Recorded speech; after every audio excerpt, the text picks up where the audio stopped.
Welcome to the Main Character Podcast. I am your host, Brandon Hamblin, main character of my own story. But this podcast isn't about me. It's about you, and all of you. Every person that has ever lived on this planet, all 8 billion people here now, all that came before us, and all that will come hereafter are the main characters in their own story. My aim is to interview people that embody living in their energy and discovering from their perspective what their perception of reality is like. Buckle up. You're about to experience the world through another main character's eyes. Well, thank you for coming. Yeah, I'm excited to do this. yeah, happy to be here. Let's see here. We've had Brittany on now. I just had Emily on. So slowly I'm going to get everybody from the networking group because we have such a, well, and David used to be a part of the networking group. I'm listening to it slowly but surely. I just finished listening to Brittany's story. Oh, Brittany's is interesting, right? Yeah, it's really interesting. Yeah, and that's the sort of stuff that I like because Brittany comes in the morning and she's bubbly and vivacious and all these things. And oh yeah, by the way, I have a degree in physics. I know, right? It's kind of cool. Nowhere, yeah, absolutely. One I totally hear on Khan Academy. It's like a fantastic course. Yeah, I've downloaded it, the app, and I've explored the website very minimally. Have you used it before? Like a little bit. A little. Yeah, I'm aware of it because of my teaching background. So it's like there's enough resources. Basically, if you wanted a basic math and science degree, You can go there. you can pretty much go on Khan Academy. And I say yeah, that's pretty much like a basic math and science degree. That you're just general science. You might not go deep in the weeds like a physics or chemistry degree in 4 years on undergrad, but I think you're going to be deep enough and well versed in the general sciences that you're going to be pretty well off. Well, I felt silly because somewhere on my Twitter feed this morning was a meme of two triangles up against a square, and it gave the length of one side of one of the triangles and the length of the other side of the other triangle. And then the caption said, if your girl can't figure this out, dump her. And I'm like, I guess I'm dumping myself because I don't remember the math equation to figure this out. And this feels like 6th grade math that I should know. So I guess I need some Khan Academy in my life.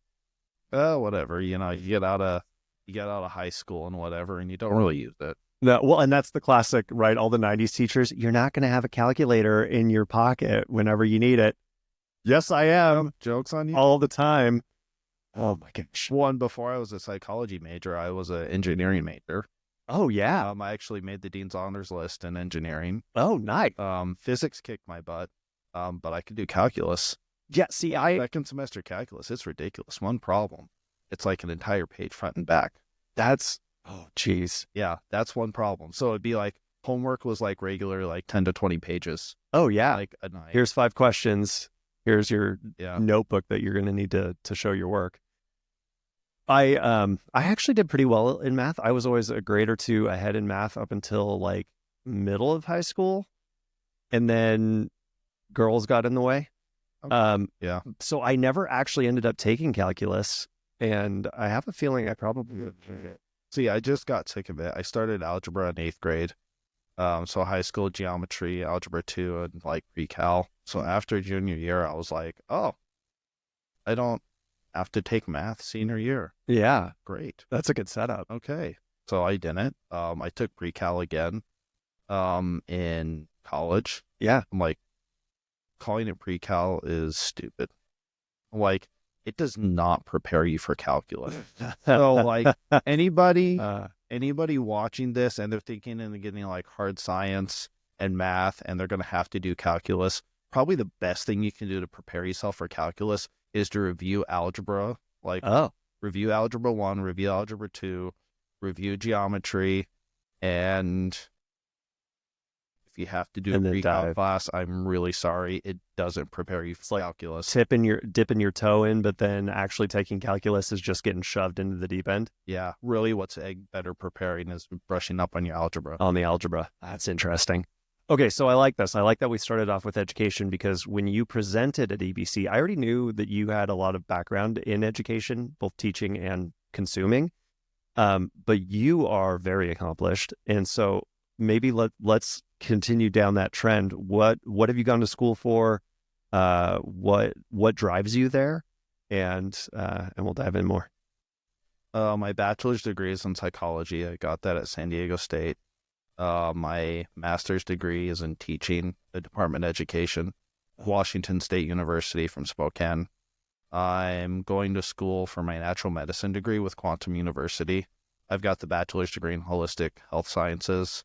I'm like 60-70% done with the master's, which also counts to, so I'm like 40%. Oh, yeah. I'm a certified master personal trainer with the American Sports and Fitness Association. I got a naturopathic nutrition cert with the Center of Excellence, all the Center of Excellence stuff. It's a platform based in Europe. Their stuff is accredited by CPD services in the UK. So I've got that. I've got the aromatherapy cert, and I've got some like fitness diplomas certified by CPD services, but it doesn't give you like certification as a trainer. But again, it's certified by their CPD services, right? Which is an arm like of the UK government, but it's the same basic information, right? It's just like way cheaper to go to Center of Excellence and do like a naturopathic nutrition course, versus like an American organization like $1,000. Yeah, well, the American education system, it always cracks me up. Our generation coming up, it was go to school, go to school, go to school.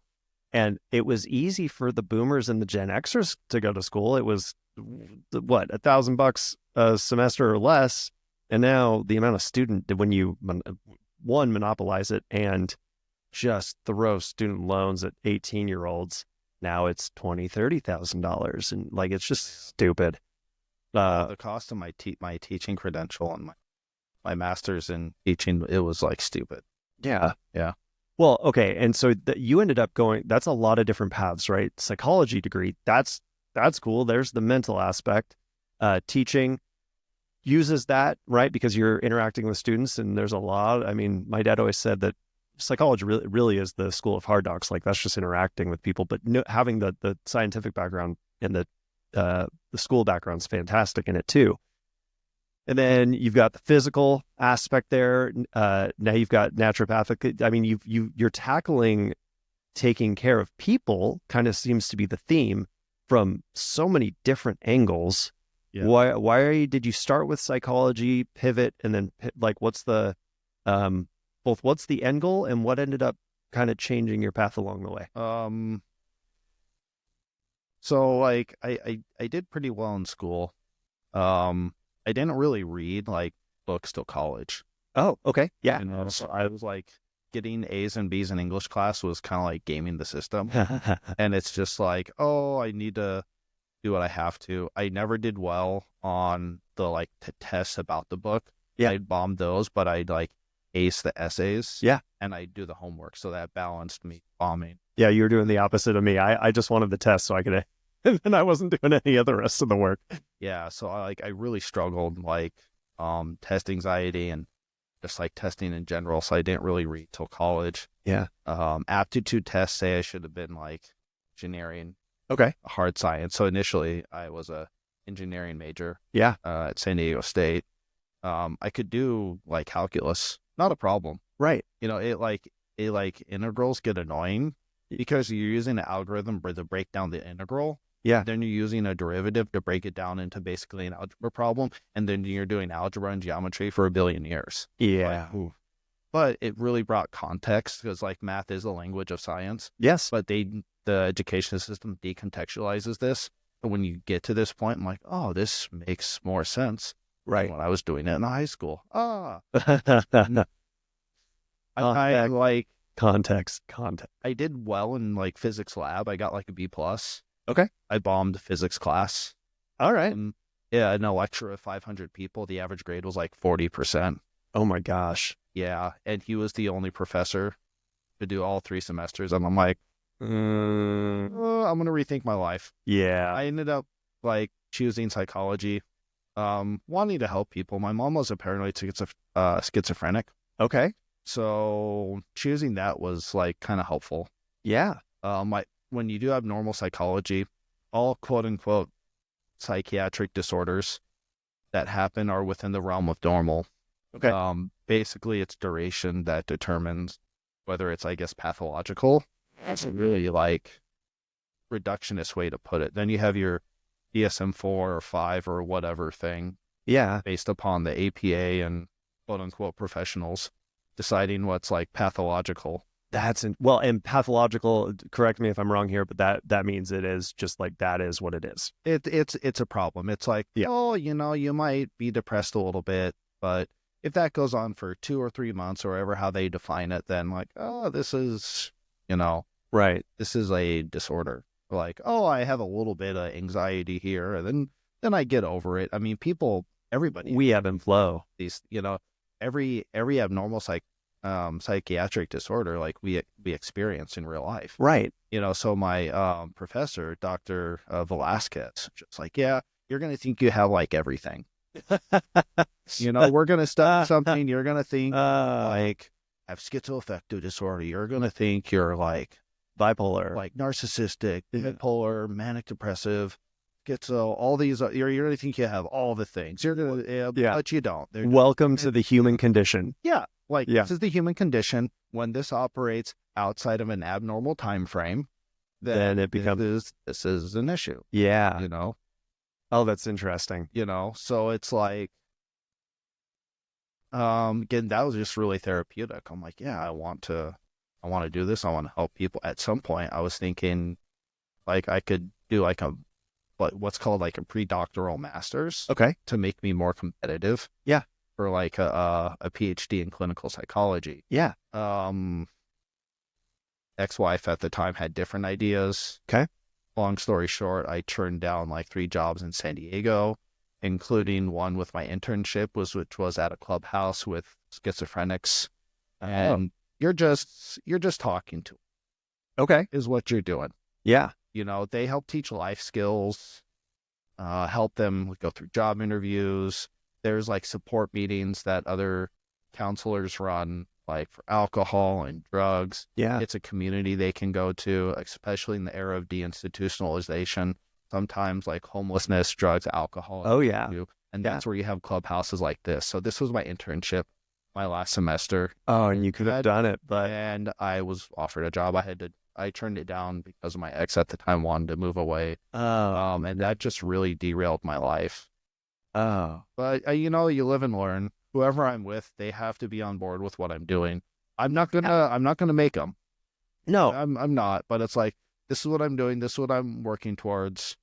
You're on board or you're not. And if you're not, that's okay. Then there's going to be a definitive end. Yeah. Well, and it was interesting talking to Emily on the last episode because her and her husband really, really enjoy a lot of the same physical activities, right? So mountain biking and rock climbing and cross-country skiing and all those things. And she said, I think it would be really hard for me to be with somebody that doesn't enjoy doing all of these things. They enjoy having those things in common. And like Rachel and I, we definitely have some activities like that we like to do together, but then there's others that it's like, I'm going to go do this thing, you go do that thing, and alone time's fantastic. So there's trying to find that balance, but I think the root of it is the support piece. Yeah. Right. If your partner isn't willing to support your endeavors, whether it's actively together or just as somebody that's cheering from the sidelines, then that partnership's probably not going to work out anyways. I think that's true of most things in life, right? Yeah. That's interesting. Okay. So that ended up, because I definitely want to touch on mom, and I have questions about schizophrenia because it's a word and it's a diagnosis that people throw around, but I don't think it's something that people really understand. So you have some lived experience there that I'd be very curious to find out more about. I have a question or two on ex-wife, right? Because we just touched on relationships, and that's definitely shapes who and how you are. Let's stay on the education thread for another minute. So end up moving. So then you're up here? No, Northern California, Sacramento, 1 year. It's 2008. The economy tanks. It's statistically the worst time since 1948 according to the Bureau of Labor Statistics, to be a recent college grad. Oh, yay! Yeah. So that's no. Yeah. I have a hard time getting a job. My ex has a hard time getting a job. I fall into substitute teaching, Okay. making like $800 to $1,000 a month. Okay. And you're off of? Are you not studying? You're still going to school though? You said a year. No. No. Oh, you're just working at this point. Trying to just like make it. Okay. Right? Yep. Kind of fail really badly. Yeah. Move in with my parents. It's a tough situation. Okay. Yep. A few years goes by, and I'm like, after subbing for a few years, I'm like, I feel like I could do this. Yeah. So I apply, and I get into WSU Spokane, and I move up here. Yeah. 2011, 2012. Okay. And I go through that. It's an intense program.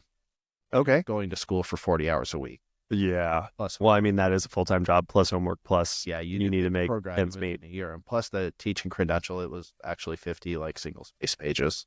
Oh, geez. Yeah, because they were making it mimic national boards. So if we make your credential mimic national boards, then we can have more nationally sort of teachers with national board certs. Like, oh, okay. It just makes it, that's a doozy. So it's a doozy. I actually completed the master's project a few years later. Okay. Yeah. While that was happening, the divorce, mom dies. So it was probably the worst year of my life. Yeah. So it's after all that stuff that I got the job offer to China. Okay. Lived, like in 9 years. Okay. So maybe now's a good time. So, I mean, those are two, that's rough. Let's go to marriage first. What was marriage like? How did you meet her? What attracted you two together? We met in cultural anthropology. Okay. She was an anthropology major. I thought anthropology was interesting. Yeah. I did 2 semesters. I'd say intellectually we were compatible. Yeah. We had like some similar interests. And it seemed good. Yeah. We had fun, interesting discussion. Yeah. Enjoyed spending time together. It seemed to work, seemed to click, seemed to be natural. Yeah. One thing we agreed on years later is we should have ended it after college. It was fun. It was fun during college. Okay. And I'd say she just became a different person after we got married. Oh, yeah. And I wasn't really prepared to be like pressured as like a breadwinner. Okay. So that kind of came on me, and I didn't really do really well. Okay. I was doing my best. Yeah. And I struggled. Yeah. Well, and that's one of those where there's cultural pressure there, right? Which is so weird because hunter-gatherers, right? Like traditionally, the men are out fighting the wars. We're out hunting the game. We're doing all that. Women are typically gathering, taking care of the homestead.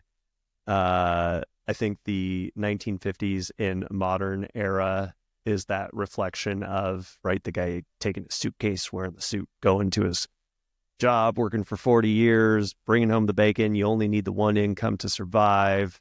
The wife's got the apron on.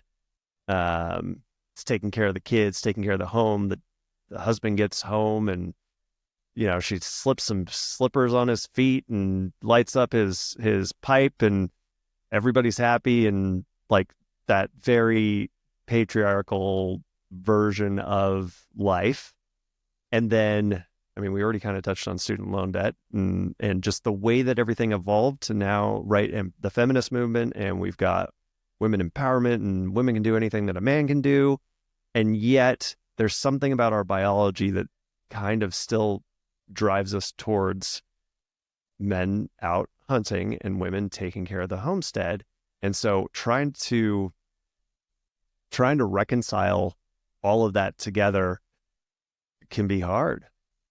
And I'm curious, was the expectation going into, I mean, because you guys were graduating, so she's studying something that's not just to hang out at home. Was that one of the things that you guys kind of thought was going to happen, is she was going to go get a gig as well? I mean, she applied to jobs. Okay. Yep. And she just... But it was the worst time. And it wasn't graduates. I mean, again, a lot of recent grads at that time, they were struggling to find work. Yeah. Well, the economy just took a nosedive. She didn't want to go to grad school. Okay. For like a master's in anthropology, which you really need to do? And I was like, always like, yeah, we'll just like make it work. Get Yeah. student loans, whatever. No, I don't want student loans, blah, blah, blah, blah, blah, blah, blah. I mean, she would have been more successful Yeah. if she had just been like, oh, I forget about it. I'm just going to get student loans. I'm going to get, my master's. Yeah. And I'm going to work on digs in North America. Yeah. I'm like, great. Yeah. Well, and I was going to ask, what do you do with an anthropology degree? Is it going to sites and digging? Is it, what's the end goal there? If you're just staying like domestically, then like a master's is fine. Okay. If you want to go internationally, it's my understanding you need a PhD. Okay. However, I don't know. I mean, like you meet the right person, Right. at the right school with the right professor doing digs in whatever this place, that place. Everything comes down to relationships. You can, you can get on. It's like they say the structure is this, but yeah, and I say this like I don't know. Right. I mean, well, that wasn't the path that you took. These are guesses at best, and this information is based upon my ex, who was an anthropology major, who graduated 16 years ago. Right. So yeah, I mean, take it with a grain of salt. Yeah. Well, and I mean, the economy was so bad. Well, and I can't remember who I was just talking about that with too, but money's a really hard part of relationships. Because you dig a person and you want to spend time with them. You have things in common. You think, yeah, I could do life with this person. And then the realities of, but we got to make money. Well, and the job opportunities I had in San Diego could have supported us.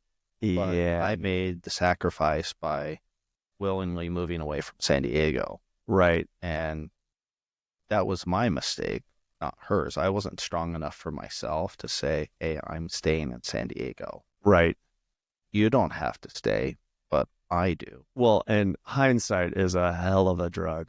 It is a hell of a drug, and it's like, again, we agreed we should have ended it after college. Right. I wasn't strong enough for myself. I should have, and there were red flags before the like ultimatum to move away from San Diego. There was red flags before that. And yeah.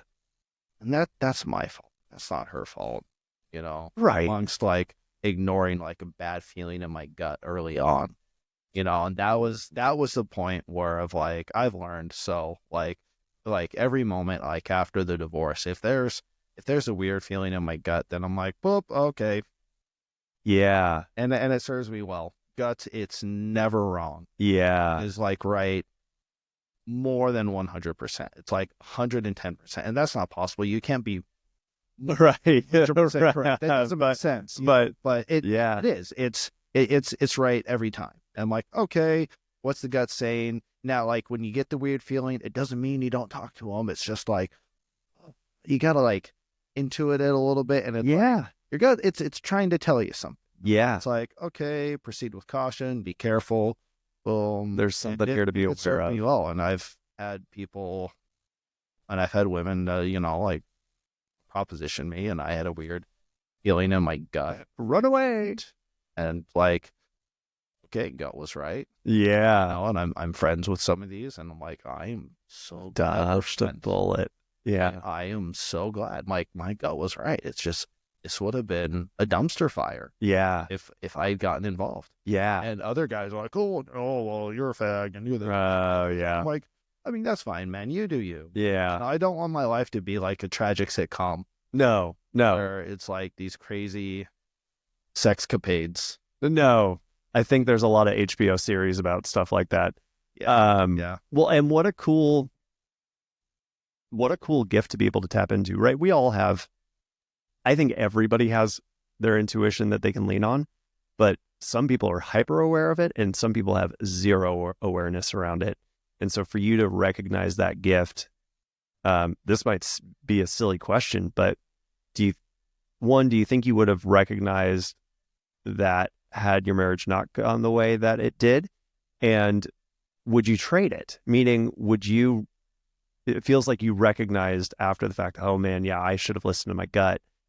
If you don't go through something that sucks, would you have been able to zero back in on it and say, oh yeah, nope, I had a gift that I wasn't paying attention to that I'm going to make sure that I incorporate? I mean, the instinct was there before. Yeah. And I can remember the weird feeling in my gut like it was yesterday. Yeah. Oh gosh, it was like December 2005. Oh yeah. Oh, you even have it like pinned. Yeah. No, like that. Again, it's really fresh in my memory. Pretty certain on that. I mean, that's 2 decades later. That's crazy. Yeah. That's really cool. You know, I mean, otherwise, like when I was like 8, my mom was picking up my dad from work, and I had a bad feeling, and like something has happened. My sister's babysitting me. Of course, she's being the responsible older sister, and just like, John, everything's fine. Yeah. And I'm just like, everything's not fine. They were in a car accident. Oh no. And I just like, I don't know how I knew, but it's like I knew something. You knew. And again, nothing against my sister. She's being a responsible older sibling. She's like reassuring me, and everything's fine. Yeah. And it's what you like expect.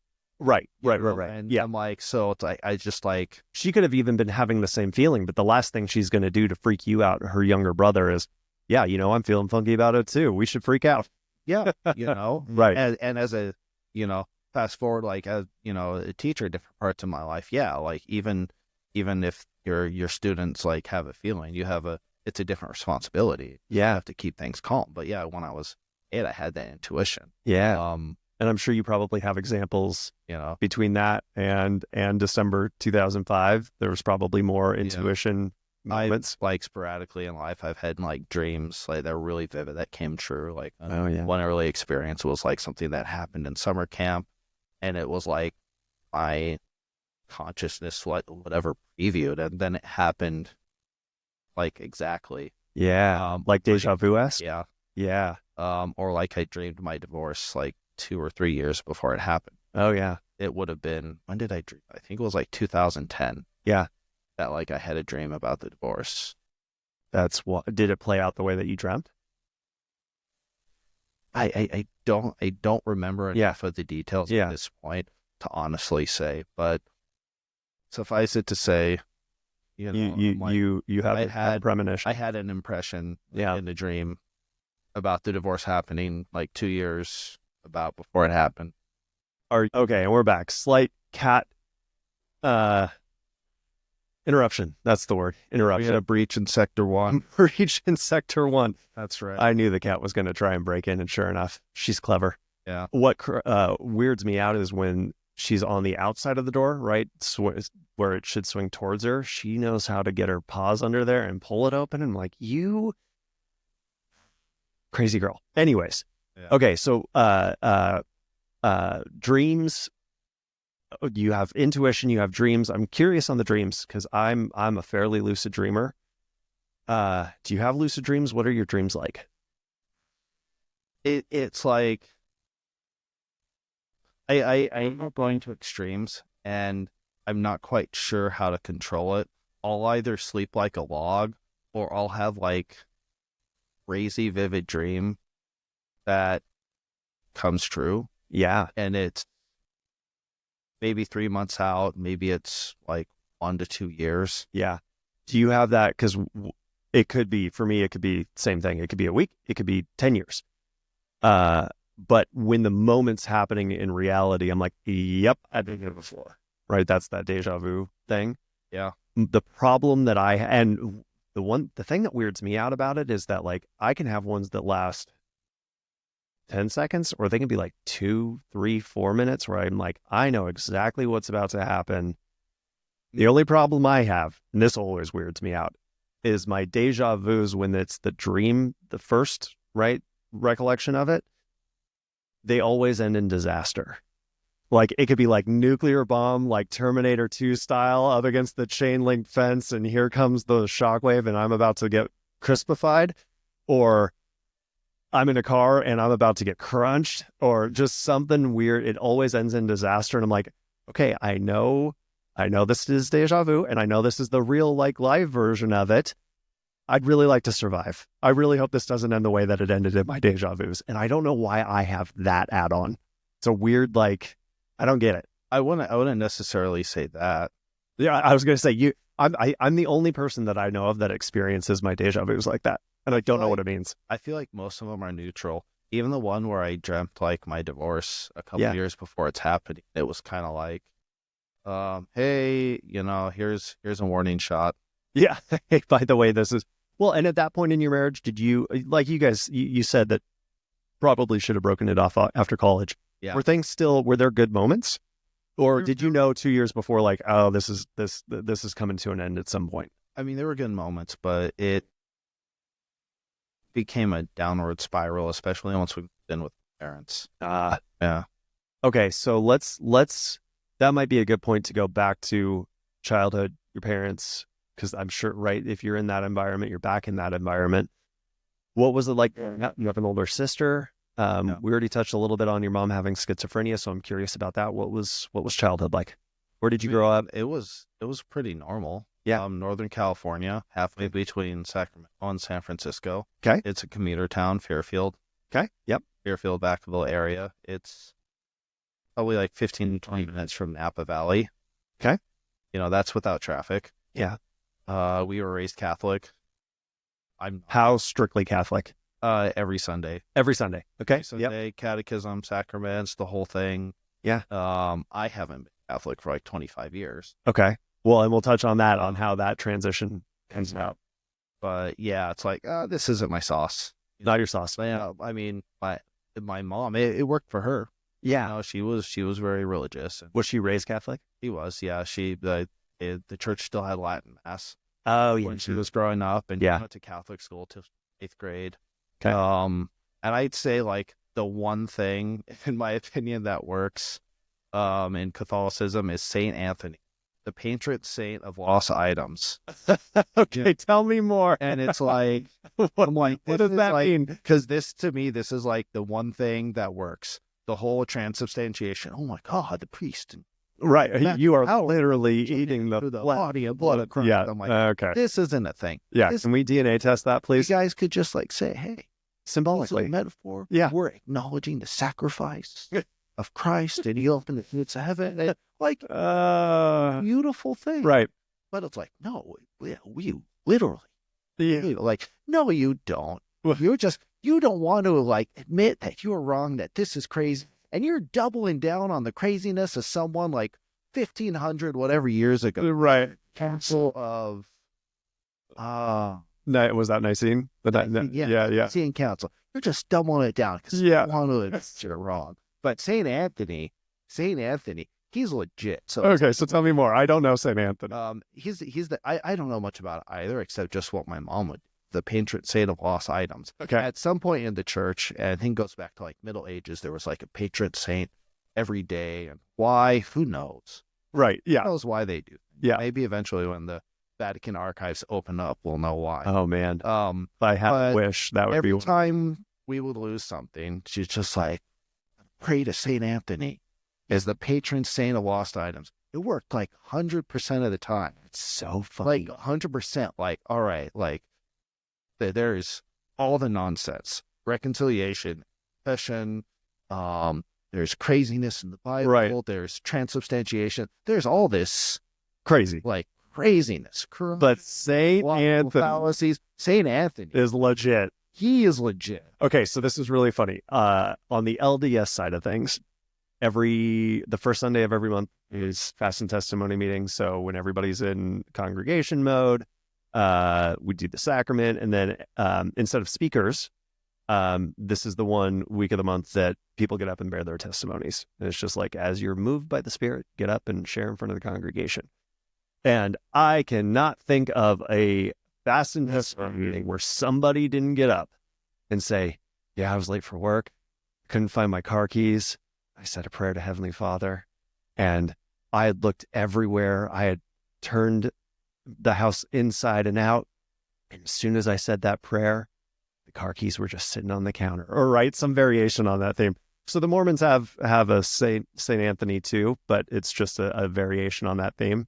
So there's something out there that as soon as you pray, put that intent out of needing the higher power to help you find something, yeah, it helps you. And there's like, I swear, there's like guidelines there's guidelines to make it work. Because if you're like whatever you believe, like the creator, universal consciousness, whatever, right. If you're like, oh man, like I want a car, I'm imagining like spirits, like they're like got a remote, it's like they're laughing their ass off and like, huh, someone wanting another car again. Oh, they're suffering. This really sucks. That's not how you ask. That's not okay. Try again. But if you're like, oh man, things are really hard right now. Yeah. You need to be at your wit's end. You need to be like praying for strength. Show me guidance. Show me wisdom. Yeah. Like show me a path. Boom. Like that works. Yeah. It's all about almost as it doesn't quite work as well as St. Anthony. Yeah. But it's up there. It's on the hierarchy of things that work, like St. Anthony's kind of at the top for me. Then boom, next level is that sort of is the manifesting out of it's having attempted. If you like have the intent of like learning, knowledge, growth, like strength, show me a sign, help me learn. Yeah. And you like pray like I need to learn how to do this. Yeah. Please help. And you like, or it's like for support. I support that works. Yeah. And that I understand that through personal experience, but just like praying for the sake of praying, and it's like you have to think that we have to do it this way, and like and we have to like say 5 Our Fathers, whatever. That's the wrong. God's looking, on a specific sin. 4 Our Fathers and 2 Hail Marys. That's not enough. He's just like puts the glasses down. He's the gallant. You only said 4 Our Fathers. But if he says 5 Our Fathers, then he's smiling. I'm so glad you that visual. I'm like, the glasses down even. Like, does it make sense? This mofo didn't give me enough. So I kill someone. Yeah. There you go. And just like, oh, well, say 20 Our Fathers. Yeah. And 20 Hail Marys. But if I said 19 Our Fathers. You're short. Purgatory for you. It's like putting the glasses down, he's scowling. You killed someone, John. You only said 19 Our Fathers. Not okay. But 20, okay. We're good. Right. Now we're good. Yeah. Because you said 20 Our Fathers. You are absolved. Okay, so we're going to come back to the childhood piece, but we got to dive into this. So you very clearly had a what the fuck moment with like none of this stuff makes sense. But it feels like maybe that was a build, or was it like an all of a sudden realization? Did you have I started questioning when I was like 10 years old. Okay. At 10 years old in my parish, you do the Sacrament of Reconciliation. Okay, what's that? And in a way, it resonates with like I think other Protestant denominations. Okay. Because them going away from like Catholic nonsense was like God's always listening. Okay. Yeah. I'm like, oh, this makes sense. Yeah. So it's like my mom was Catholic, my dad was Protestant. Oh, I was wondering. My dad wasn't Irish.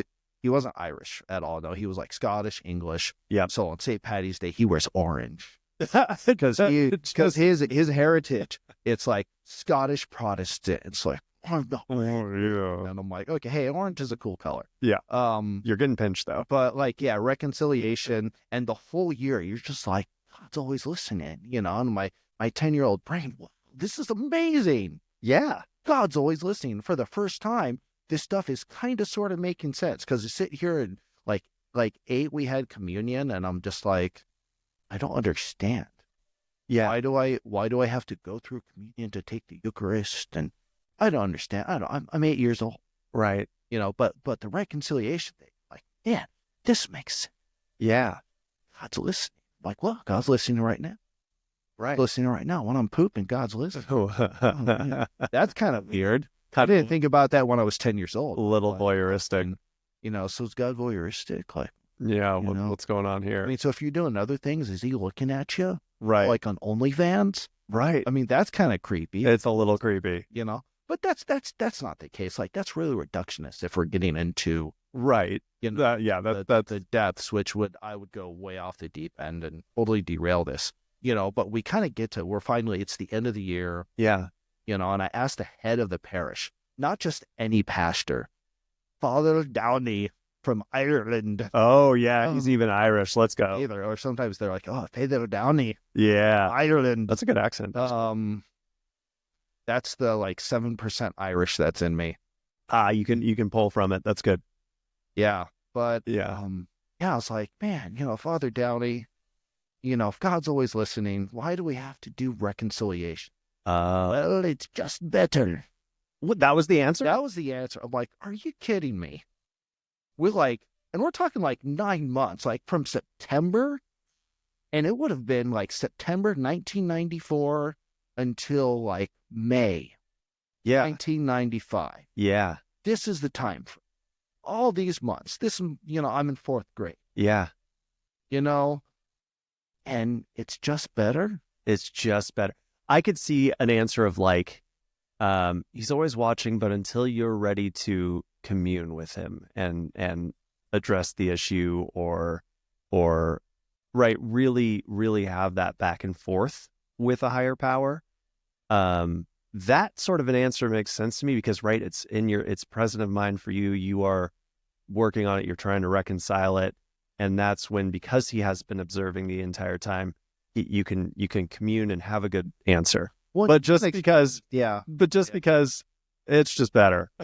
Well, and you can explain this in other ways, like Narcissus is 1. Right. Yeah. Sounding board is 2. Yeah. It's like 3, just like getting off your chest, having a confidant. Like, yeah. Like I am your trusted liaison between you and the Lord. Yeah. And I'm like, I'm helping you and I'm helping everybody in our community. Right. Kind of like deal with this and to let go and reconcile our sin.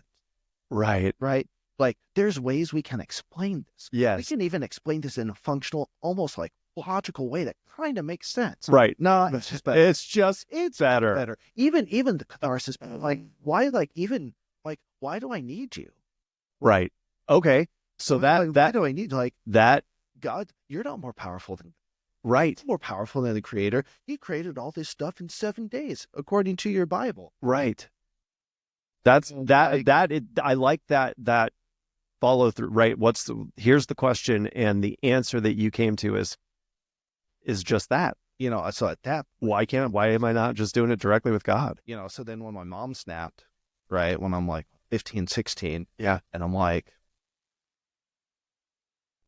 well, if God exists, then are you responsible for my mom having a psychotic break? Full-blown schizophrenic? Yeah. What you do is sitting on your butt like, oh, well.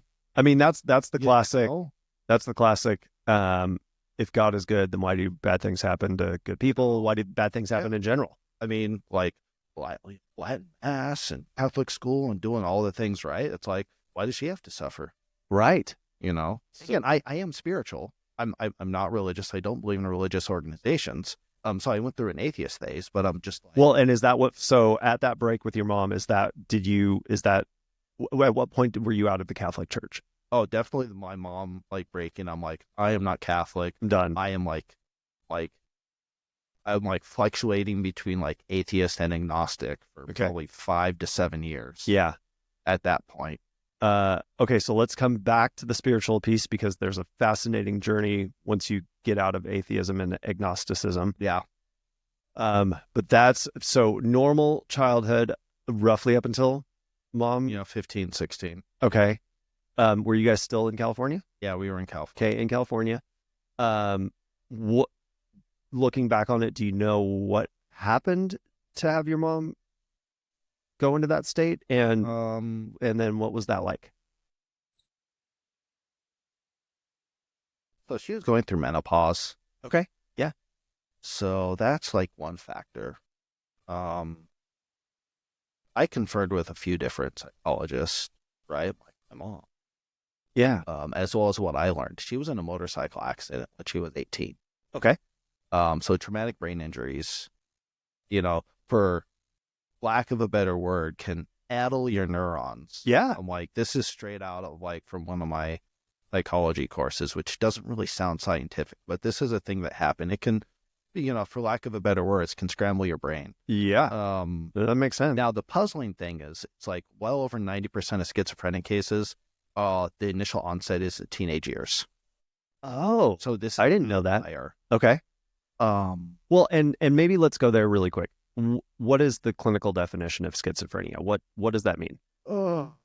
Visual hallucinations and auditory delusion. You're hearing things, you're seeing things, you're getting like a break from reality. You have like catatonic behavior, so you're like, Yeah. or you're like,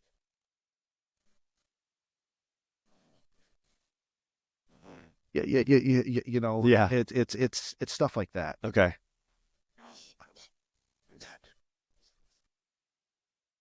Oh yeah. So I mean, it's like Yeah, responding in real time to whatever she's hearing or seeing. yeah. Yeah. It's things like this. Okay. Yep. Um, Well, and like, so loving mom, and then all of a sudden, boom. boom, and it was like you sitting down having dinner, and what the heck's going on with mom? I mean, she did go through periods where she's like, and then she's like whispering to herself. She'd go to the bathroom. She's like screaming at herself for hours. It was sucked. The person who was my mom like died at that point. She didn't physically die. Oh, but 2012. okay. But the Yeah. person who was my mom like died at that point. Well, in 15, 16, so you're, what is this, 97?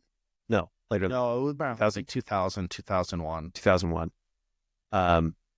Was she then schizophrenic until Yeah, she passed? he was.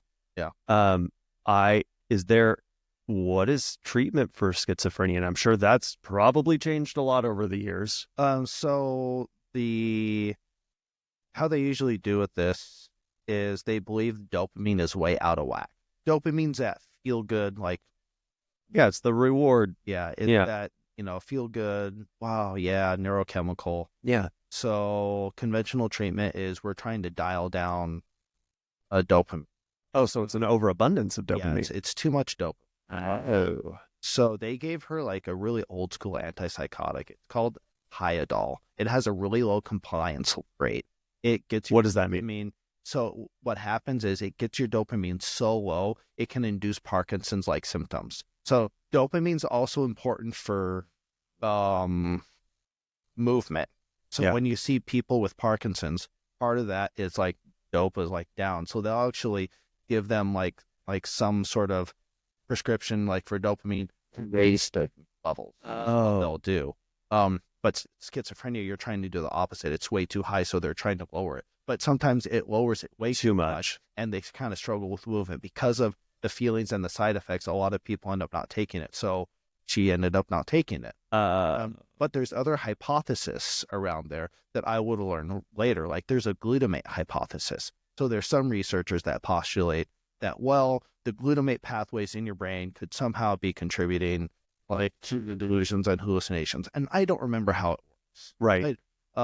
And then I learned a couple years ago, there's a Harvard psychiatrist that's actually using ketogenic diet successfully with schizophrenics and people with like, the schizoaffective like spectrum. And there's a whole like class Yeah. like of disorders on this. And he's using ketogenic diet protocols Yeah.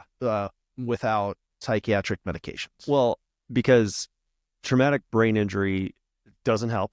No. But it's also not, you don't have to have one to become schizophrenic. No, you don't. And And in many cases, like it's right. well, there's a genetic component. My grandma, her sister committed suicide. Oh. And also grandma at one point locked herself in a room for like 2 years, Oh. 2 to 3 years. Well, that's just getting sick and tired of don't kids. really know. Of course, my uncle, I'm done. I'm out. yeah, my uncles don't really talk about it. My grandfather was a man of few words. He was a silent, like stoic John Wayne type. Yeah. Deep, like Texas drawl Oh yeah. from like East Texas, and grandma like locked herself in a room. So there's a genetic component here as well. Okay. Oh. Well, and I'm kind of fascinated because I do think there's a lot of value in plant medicines like psilocybin and some of the other ones. But we have an overuse and overprevalence of marijuana in society now, in my opinion. Right. I mean, there's a pot shop on every street corner, it feels like, in Spokane. Yeah.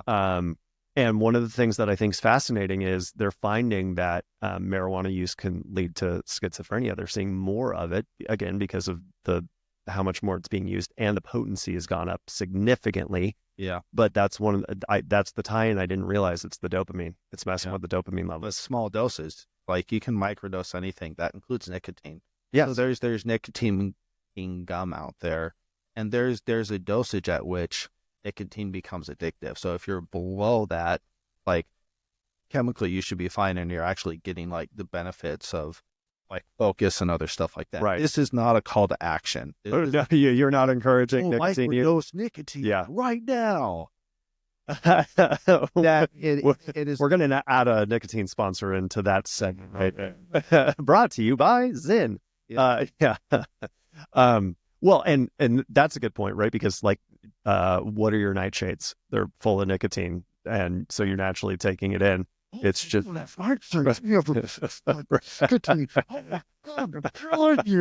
you'd probably need something ridiculous like 100 tomatoes to equal a nicotine pouch. Yeah, it's just ridiculous. People go off the rails, but I need to stop myself right there because I'll rant about that. But I had to interject that overreaction to nightshades. Yeah, no, that's a good one. So then was she on and off? I mean, did you have any? You said your mom died at that point. Like her personality, who she was. A high functioning schizophrenic. She could drive. She could cook. Okay. She could clean. Yeah. She'd just also scream at herself in the bathroom, or just be like, yeah, she are talking like zone out. Oh. How did you deal with that? Man, like video games at the time. Oh yeah. Yeah. Video games and spending a lot of time at my friends' houses. Yeah. Because it was just like, it was rough. Yeah. You know, so I still did well. I did well in school, right? I got into college. I needed to go to college away from home. Yeah. That was just intense. I was going to say, because there's like either you feel so obligated that you stay home and take care of mom, or I got to get myself out of this. I need to get out of the situation. Yeah. And that put the burden on my dad. Yeah. How did your dad do? He worked a lot. Okay. Yep. You know, he didn't retire until she died. Okay. Yep. You know, he had Social Security. It's because of it. Well, there is that. Yeah. I mean, trade-offs. Yeah. My sister moved 2003. She got out too. You know, so she didn't have to, and I'm just like, I need space. Yeah. Well, it's rough. I loved her, and she got me. I feel like she always understood me. Yeah. Yeah. Good connection with mom. Then it's like, I loved my dad, but he didn't get me emotional. Yeah. I love my sister. I don't feel like she gets me. My mom did. Yeah. And so at that point, I felt like the one person who got me emotional, Dawn. Yeah.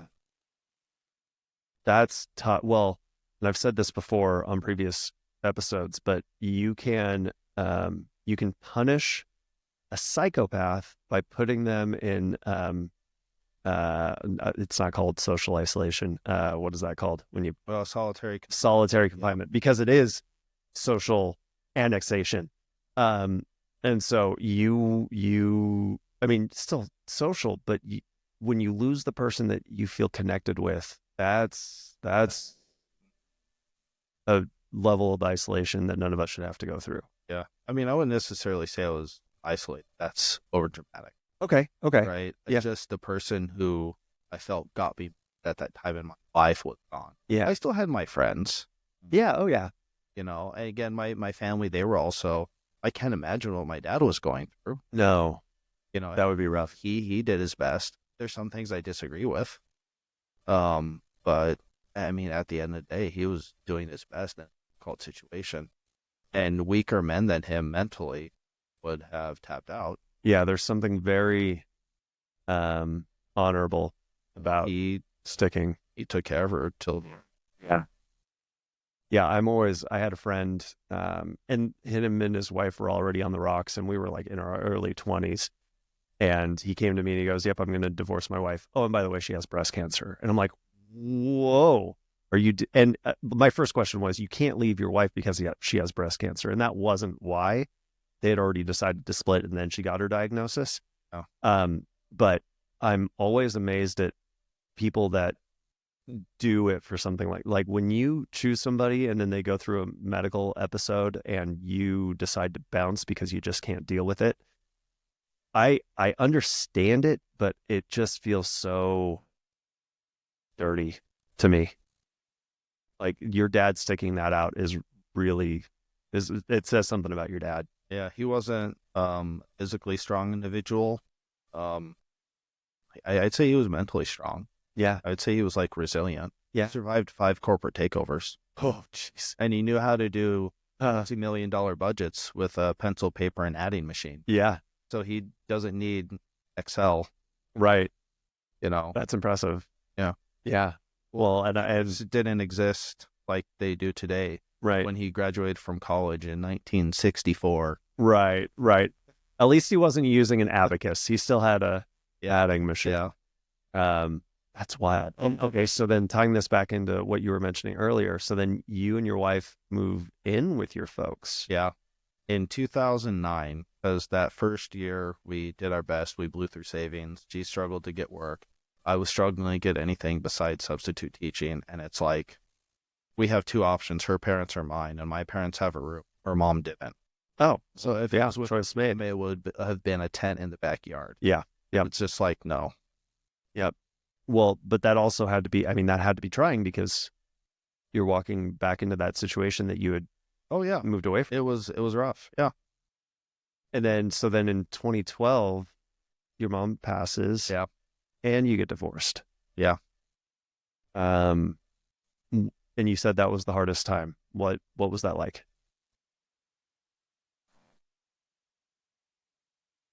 It was the worst year of my life. Yeah. I was broken on many levels. I didn't want to move up here. I wanted to stay closer to home. I had a network there, so amongst the accusations that were lauded against me, whatever. I want to be a little bit closer. There we go. It was yeah. But having those lobbed against you. I moved 1,000 miles away from my social network. Yeah. Well, okay, so why the move? Well, she wanted to move out of California. So she takes you out. Okay, I see what you're saying. Where are we gonna go? I'm trying to get a teaching credential to support us. Yeah. Well, I'm trying to apply for one to support us. You want to move out of California? My best options for school are in California. I'm like, well, my sister's up here. Like, okay, and I applied to WSC Spokane and get accepted. We live with them for 1 month, and then we find a place in the valley, and I'm going to school 40 hours a week. Yeah. That was rough. It was a rough year. She eventually gets a job, and she meets someone at work. My mom dies. Of course, she wasn't there for me when my mom died. Of course, she was already checked out of the relationship. Of course, she was also in another one. Yeah. So as soon as we were up here, her intention was clear: is find someone else. So she finds someone at work. And then without telling me, she just tells him that he can move in.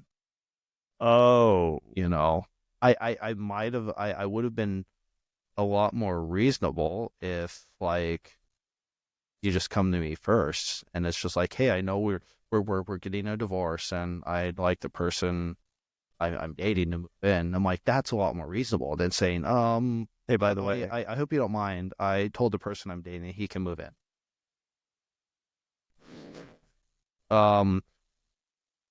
Joke's on him though. Oh no, because he's divorced and they had 2 kids together. Oh no. Oh, no. She got mad at me at some point because we didn't have kids, and it's just like going through the divorce. I'm like, there's one of my glorious victories. Aren't you glad we didn't have kids? Yeah. Yeah. Yeah, my brother-in-law just went through a divorce, and it the what is that? The silver lining is they didn't have kids. Yeah. One, the second husband, which he is now divorced from, right? Yeah. He comes to me after his divorce. He just sends me a message online. man, I should have listened to you. Yeah. And I wasn't like telling him not to marry her. Right. I was just like, hey man, here's some common patterns, A, B, C, D. Yeah. You know, it was a short conversation. Just here's a quick rundown, man. These are common patterns that happen. Red flag, red flag, red flag. Fast forward, just so you know. When did he message me? 2022 maybe. Okay. 22. So they lasted about a decade? Yeah, ish. Okay. Yeah. You know, probably more like 7, 8 years. Yeah. Okay. But yeah. And he was like, you tried to warn me. Like, yeah. Again, not telling him not to, but just like, hey, and now he's on the third relationship. Oh, yeah. Again, I wasn't strong enough for myself. I ignored red flags. I ignored my gut. Yeah. And yeah. Oh. Well, and that's, we all have lessons that we have to learn in this life. And sometimes we don't have to touch the stove. And sometimes we put our hand on there and just keep it on there and wonder why it's burning. Yes, we do. Yep. This was part of the soul plan. Yeah. Are you smelling burnt flesh? Is that, oh, that's me. Okay. Sorry. Maybe I'm going to pull my hand off. Yeah. Okay. So, terrible year. Yeah. You were getting your teaching degree at that point? Yep. When did you graduate with that? I got my credential in June 2012. Oh, cool. Okay. So then now you have options. You're unburdened by what has been. Yep. With your ex.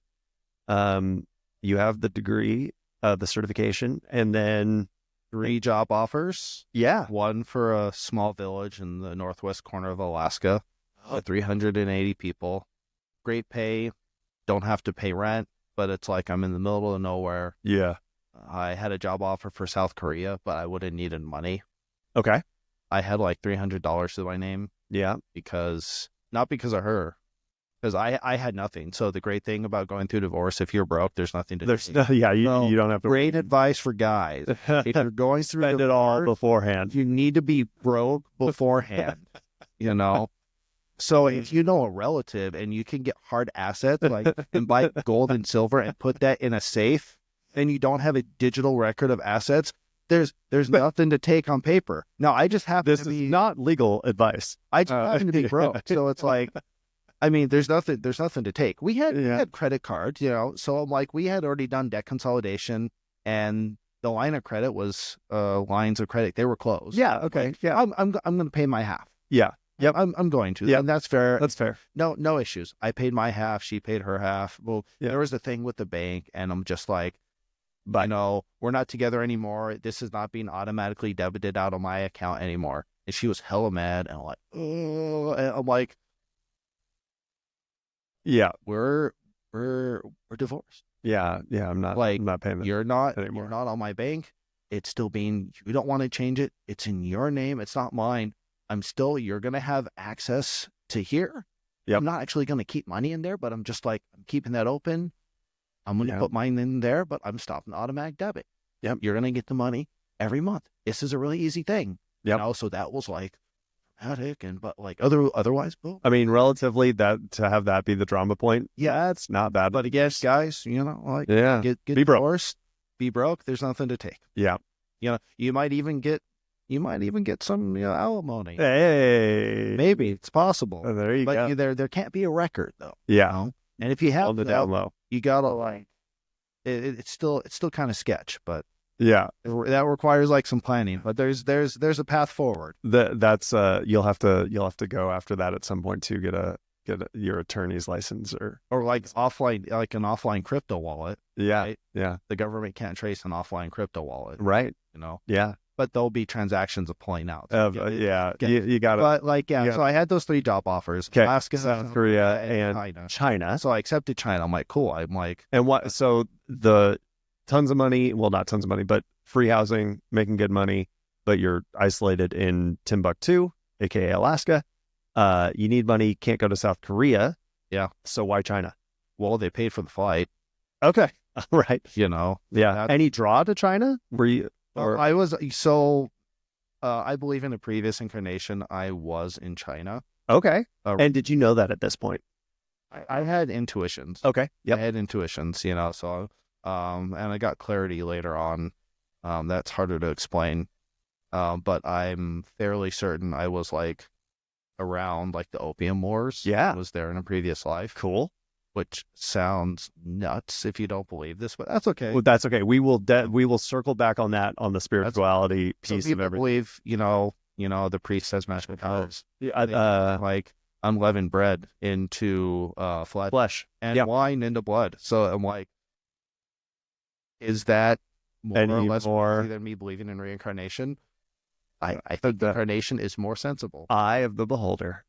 No. Yeah. Yeah. Well, yeah. Well, yeah. We're still circling back on that because I have so many questions there. But yeah, so China. Yeah. Well, so in a lot of ways, you were going back home. New experience. New age. Yes. Yeah. New beginnings. I was still very much broken. Yeah. I was still like depressed. I had been depressed for over 6 months. My therapist at the time wanted me to go on antidepressants, and I was just like, no, absolutely not. Later on, I definitely learned psychiatric medications are actually not more effective than a placebo. And you can look this up in studies. You don't have to take my word for it. Yeah. PubMed, look up any whatever psychiatric med and look at you got to scroll down out of the abstract. You have to go into the results and the discussion, and you'll see they're not more effective than a placebo. They still seem to have some degree of effect. Well, it definitely halves your feeling. They will even kill you. So if you're kind of all over the place, it will stabilize you. But still, this doesn't change the fact that majority are not more effective than a placebo. Yet they still do have an effect, and they hijack your brain chemistry. They're outsourcing the function to the pill. Is what they're doing. Yes. And trying to go off of these, it's you get dependent. Oh, you go through hell like a drug. Yeah. Right? So it's like you can't just quit this cold turkey. No. I mean, you can, but it's not going to be a pleasant experience. Dangerous. Yeah. Oh gosh, there's so much there. Tell me if I'm curious what your stance is on this. I feel like these amazing bodies of ours, if we take care of them, they're going to function. Yeah. Right. And they should function well. Now, granted, right, there's the crazy one-off things that happen or whatever, but if you are sleeping, eating right, exercising, go down the list. If you are doing and getting blood work and knowing where your deficiencies are and naturally fixing those, there's very rare circumstances where you're going to need pharmaceutical intervention.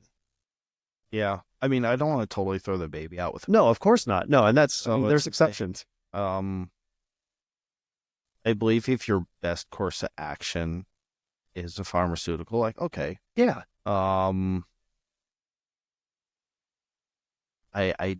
believe in alternatives. Yeah. Again, like me personally, just I want to exhaust other possibilities. Yeah.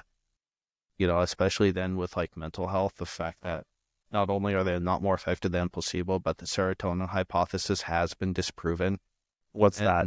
And that it's like low levels of serotonin. So they're like, oh, something happens and the receptors get like blocked, and we're not like, or it's like a lot of serotonin gets like taken up and it doesn't get to the bloodstream. So SSRIs, like, they block that reuptake and flooding the system with more serotonin to try to get back to baseline.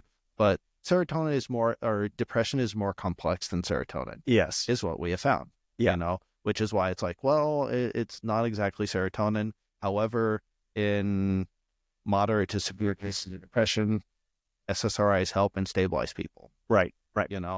So, well, and to your point, very early on in the episode, right? We all, if you study psychology, you're going to go, yep, I'm that, and I'm that. Yeah. And it's because we all go through seasons of life where, I mean, there's a reason I have this tattoo, and it's, for those of you that can't see it, it's the semicolon. And I was at a point in my life where I was going to end it. I was done. Yeah. And the semicolon is a pretty universal tattoo for that sentence, right? You use a semicolon when your sentence isn't over. There's more to add after it. Oh, don't get me started on the inconsistencies in English. Well, it's like a sentence, but it's like, no, so we're going to use a semicolon instead of a period. I'm just like, so it's almost but not quite a sentence. Right. I'm like, okay. Oh my God. Oh, I don't. English, the bastard of languages. Absolutely. But right, so it's a reminder for me that no matter how bad something gets, because at some point in my life coming up, I'm sure I will have another moment where it's like, this sucks. Can I check out? No, because there's more after this part of the story. Well, and that's where I was at in 2012 and 2013. I was depressed, probably the longest depression of my life. Yeah. It lasted a couple years.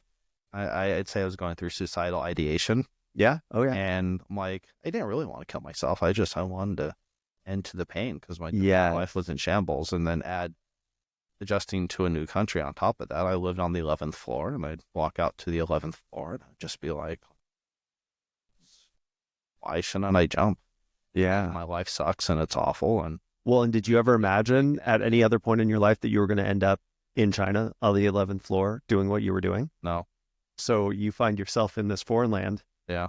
In a foreign circumstance to what you thought you'd be in. So what was that like? I mean, it's like trying to heal from this.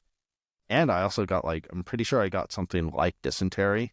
5 months, and it basically come out at both ends for 2 weeks. Oh no! So I end up losing 30 pounds. Oh, and I wasn't really fat at the time. You didn't have the 30. I was about a 175. Yeah.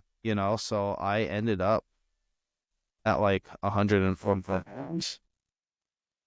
Oof. Yeah. Yeah. After all that said and done, and then so that started. Are we good? Yeah, we're good. I just you guys keep hearing those dings on this episode. It's because I'm hooked up to my Mac, and I had the volume coming through on my audio interface, and so when I got notifications, you don't know what they're about though. Yeah. Sorry. No, but yeah. So there was all that. I was going through that. Then there was food poisoning and getting used to China and. Well, and is there something, so right, you go down to Mexico, there's Montezuma's Revenge, and don't drink the water because you will be, your entrails will become your extrails. Is there something like that in China? Where you think it was dysentery-esque, but was it just adapting to the local biome? I think it was more than that. Okay. For me. I mean, that could have been emotional and spiritual on top of it. I think so too. I mean, at one point I was having a bad bout. And this was maybe a couple years later. I had done a soul clearing. Okay. Yeah. And this was maybe 2015. And then after doing the soul clearing, I was basically shitting my brains out. Just oh man. I mean, I've been through this before. How is there still more? I mean, I actually went to the hospital. They did the stool sample, and there's we're not seeing anything. We're not seeing a bacteria. We're not seeing a parasite. There's nothing that showed up on a test. I'm it was soul clearing. Okay. Yeah. That makes sense. I'm okay. Yeah. I've talked to Dr. David about that before, where it's when you're clearing energetic stuff, it'll come out physically. Yeah. Yeah, totally. Okay. So you were in China for 8 years? 9. 2012 to 2021. And you took that teaching gig initially. You're still dealing with all of this. So what was the teaching experience like, and what helped you get out of the depression? Honestly, time. And I don't know if I like this saying that time heals all wounds, but time certainly helps. I mean, I'd like to agree that time helps. I don't feel like time helps. Oh, okay. Tell me. Time happens. Time happens. Why? Yes, it does. Time happens. Yeah. Well, welcome to the 4D. Yeah. Yeah. Time heals, but no, I guess it's just space, it's distance, it's processing, it's, I guess, being violently sick and losing 30 pounds takes my mind off of it. Yeah. Exercise. Yeah. Having money. Had you gotten seriously into physical fitness by that point? I was getting into it before. Okay. Yep. I did 2 rounds, 2.5 rounds of P90X that year. Oh, I love P90X. And I'm I don't like P90X now. I definitely think it's a bad. What's his name? Tony Horton. Tony Horton. Did you see it? Because he ended up having a health episode where he was in a wheelchair. Okay. Yeah. And Yeah. What was that theory behind P90X? It was vessel confusion. Yeah. Which is absolute nonsense. Please don't P90X. If you're listening to this, please don't. It's overly complicated. Muscle confusion is not a thing. The mechanoreceptors in your body respond to force. They don't know the difference between pushing against this table and a rock. It's just sensing force, and that signal is sent through your nervous system and into your brain, and your motor cortex is like, oh my God, we need muscle fibers to deal with this. And boom, it goes back into your peripheral nervous system, and boom, bam, there it is. It's recruiting like as little as it needs to. Yeah. It's not gonna fire all cylinders. No, like a half a pound rock. No, No. Yeah. That's what's happening. So what that means is just like muscle confusion is overblown. Yeah. I do still like ab ripper X. Okay. It's one of my favorite ab routines. Yeah. To each their own. That's all good. Especially at the end when you're doing what are those called? The Russian twist. Russian twists. Yeah. And he was enthusiastic. There's something nice about the enthusiasm. Yeah. That's trure.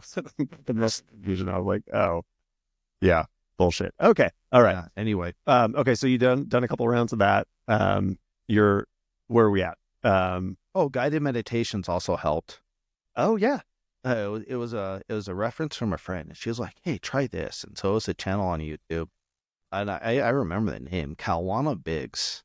Kalwana Biggs on YouTube. Yeah, I think she's like a Canadian Intuit healer, Reiki, I mean something like that. Okay. Right? She's in that kind of sphere. Yeah. And she's got like guided meditations.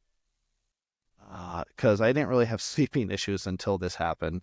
Oh yeah. So this started in years of sleeping issues and dealing and processing with all this stuff. Yeah. So I was like doing these guided meditations before bed because I needed like to calm down. Right.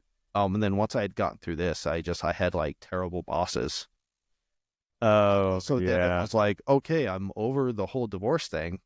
But now I have a terrible boss, and I'm like, I need something to help me with like anxiety, because the more I teach, the more I hate it. And then I would have like, the more I taught, the more I'd have like anxiety and panic attacks in the middle of the night.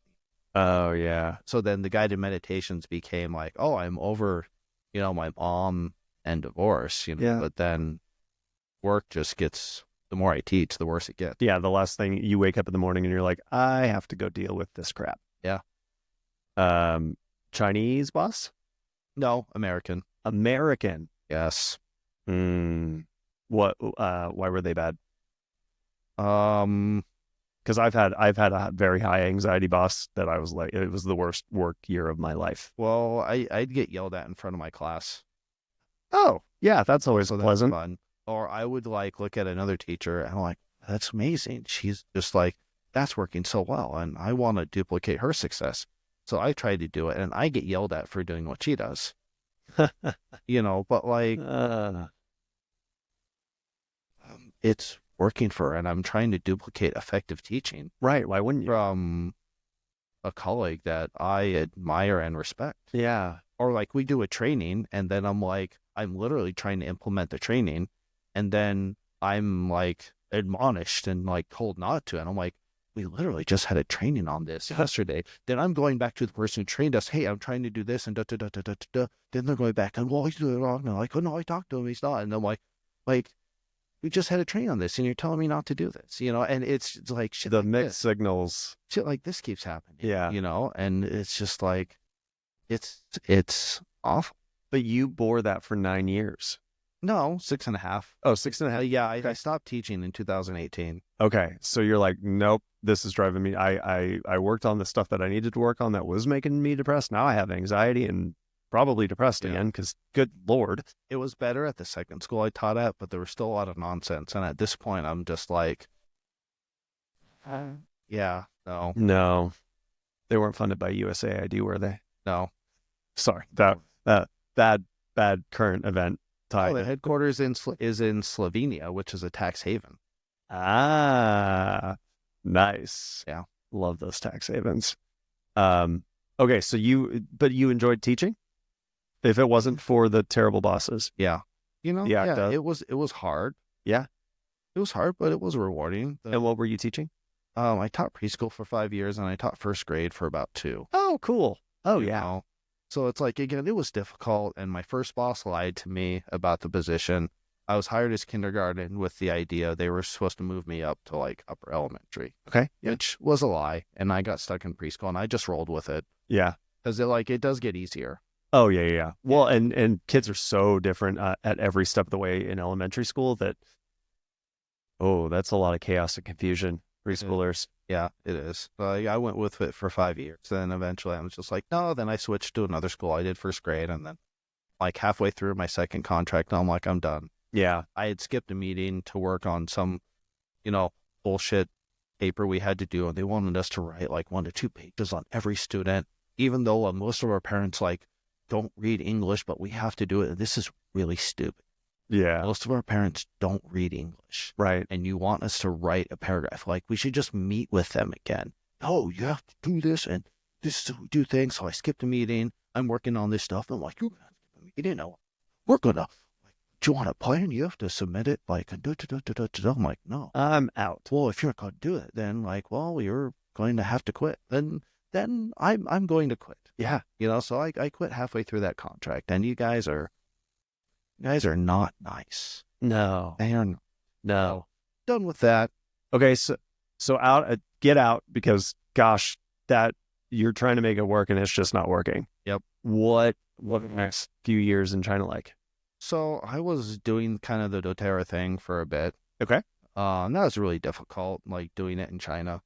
Yeah. And why? Well, just how you have to structure it. Not being fluent in like Chinese, limiting myself to expats, which is not necessarily a bad thing. Like learning about sales. So I did all right. Not great. Yeah. And definitely it's like part of my path in this life is definitely not like network marketing with a company like that. Yeah. But it is healing. Healing is part of my path. For sure. So and essential oils are a part of that, but it was marrying a piece that you do that is the part of the path with another part that is not. So then it's like I started like training. Like, I'm going to like train people on, Yeah. then I'll do like a little bit of essential oils, but my primary is like, then I was like way more successful training. Yeah. Than like networking with doTERRA. And I'm like, okay, this is great. And fun. Yeah. And then COVID happened and things happened and I had to leave and you get out repatriated in September 2021. Okay. Oh, in the smack dab middle of COVID. Yeah. Okay. Before we leave China, a couple of questions about China. Yeah. Because you are in. I mean, Mao was the leader that entire time, wasn't he? Oh no, not Mao. Xi Jinping. No. What's his name? 1979. The one that looks like Winnie the Pooh. Ooh, you have offended the Chinese people. Yeah. What's his name? Xi Jinping. That him. That I didn't mean Mao. I meant Xi Jinping. You have. I'm the worst. The Chinese people. Listen, I'm the Chinese government. The people. Oh, listen, I'm the worst people. American. I am the whitest American. They all look the same to me, and they all have the same name. So he might as well be mad at me. I don't know. That's not true. That's not true. That's terrible. No, it's not. He is an awful tyrant. Well, right, and I do think it's funny for the genocide of Uyghurs. Because yes, he is. Western China. Yes, he is. Other things. Well, and they, I mean, like legitimately, he like didn't he ban Winnie the Pooh because people were? Oh yeah, yeah. He banned it. Like, I'm the Winnie the Pooh. I'm the ran it. Oh. As he's like sucking honey off his fingers. Oh yeah, God. He's just like he's madness. Okay, so that's a very different culture. It's a very different political system. Yeah, it's very different. What did you notice that you didn't like? And I'm even more curious, what did you notice that you're like, oh, we could incorporate this in America? Why we should live like this? Or was there anything? I'm curious. What did you like? What did you not like? I feel like in my DNA as an anti-conformist. I felt like an outsider my entire life. Okay. Yeah. So being an expat in China, it's like, oh, well, I've felt like an outsider my entire life. And they have a good reason. Because like I am an outsider. I am a foreigner. This makes sense. But there's just like a group dynamic and there's just like oh man, if it's popular, yeah, if it's not popular, like I can't do it. And I'm just like, so when you're trying to do events, you have to make it look like it's popular, because if it doesn't look like it's popular, people won't do it. Because there's this whole kind of like group mentality. Yeah. Just like, this does not resonate. I'm just like, I endeavor to be a nonconformist because it's as illogical to conform as it is to like be an anti-conformist. Yeah. So I need to like some things I need to go with it, but if something's retarded, You're out. I need to just like push against that. I need to, because I do myself a disservice by just saying like no, I'm not conforming. Right. That doesn't always fit. Right. And so they're the other extreme, and it's like extreme conformity. Yeah. I'm just like, what do you think that comes from? I mean, part of it is probably now, right? I mean, it was like, if you don't conform, you're dead. I mean, like, no, I don't think it's that. You don't think so? I think they have a long history of collectivist tendencies. Yeah. And I think Mao's just kind of playing off of a pattern that was already existent. It was already there, so he was just playing it up. Okay. In this case, instead of there just being a general collectivist, and we're working towards this and our own survival. Yeah.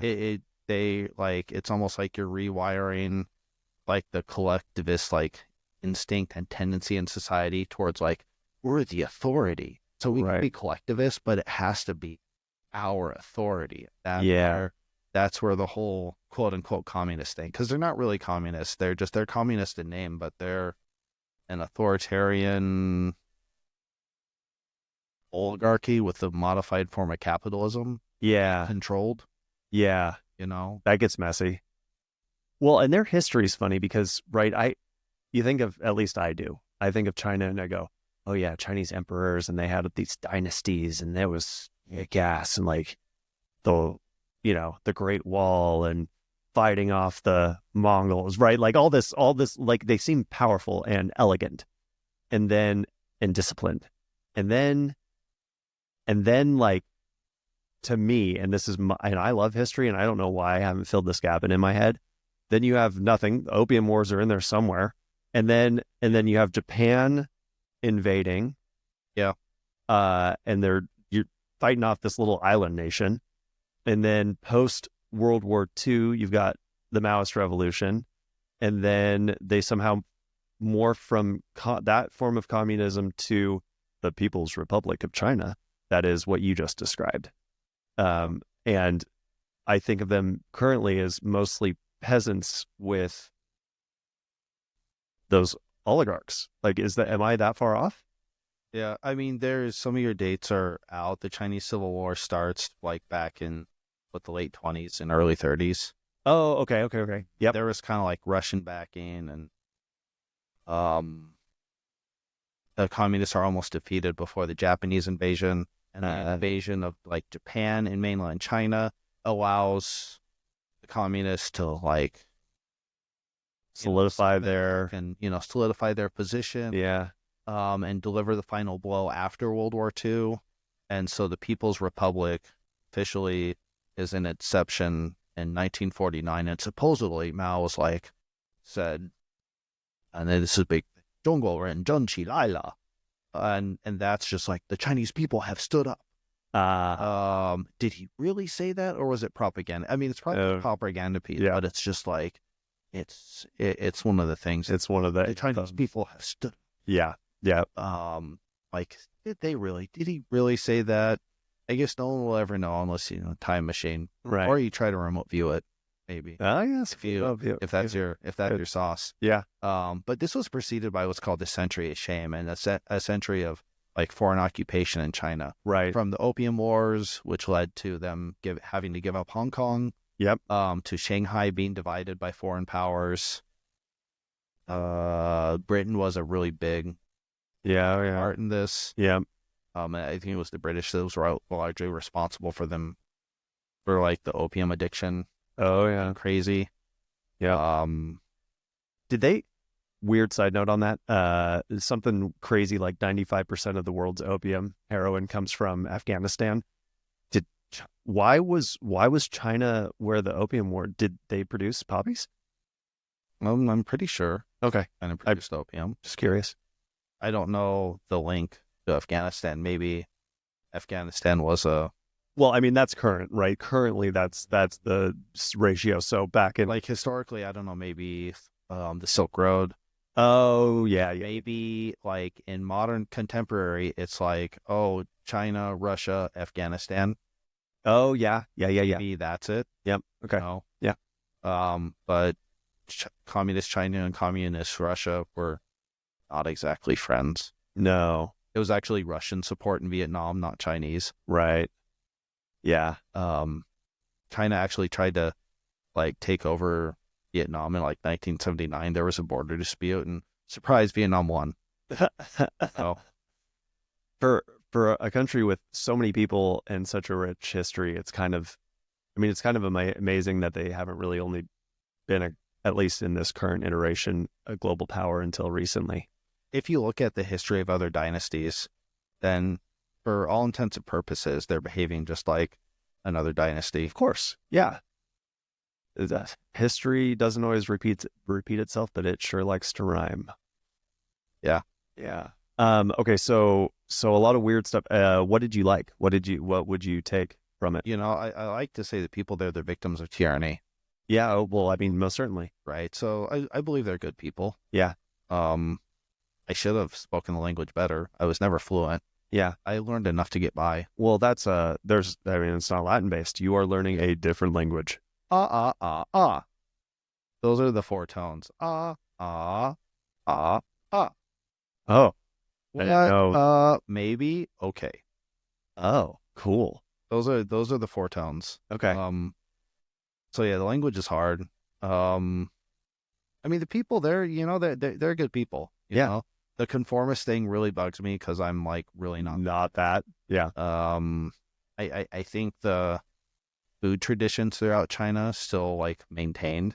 Yeah. Amidst like crazy famine, Yeah. communist policies in the late 50s. Yeah. In spite of that, Good food. terrible tragedy. I think the food culture, it's amazing. It's like if you haven't been to mainland China, you don't really know what Chinese food is. Yeah. No, the Americanized Like, version, going to the local Chinese restaurant. Like mushu's not a thing, but all those ingredients are really common. Yeah. You know, so I feel like mushu was like, oh, you had some Chinese immigrants, and here's some common ingredients. Let's put this together. Blend it and boom, together. hey, mushu. Because again, Mushu. you can get mushrooms and onions and cabbage, and they use eggs a lot. And Yeah.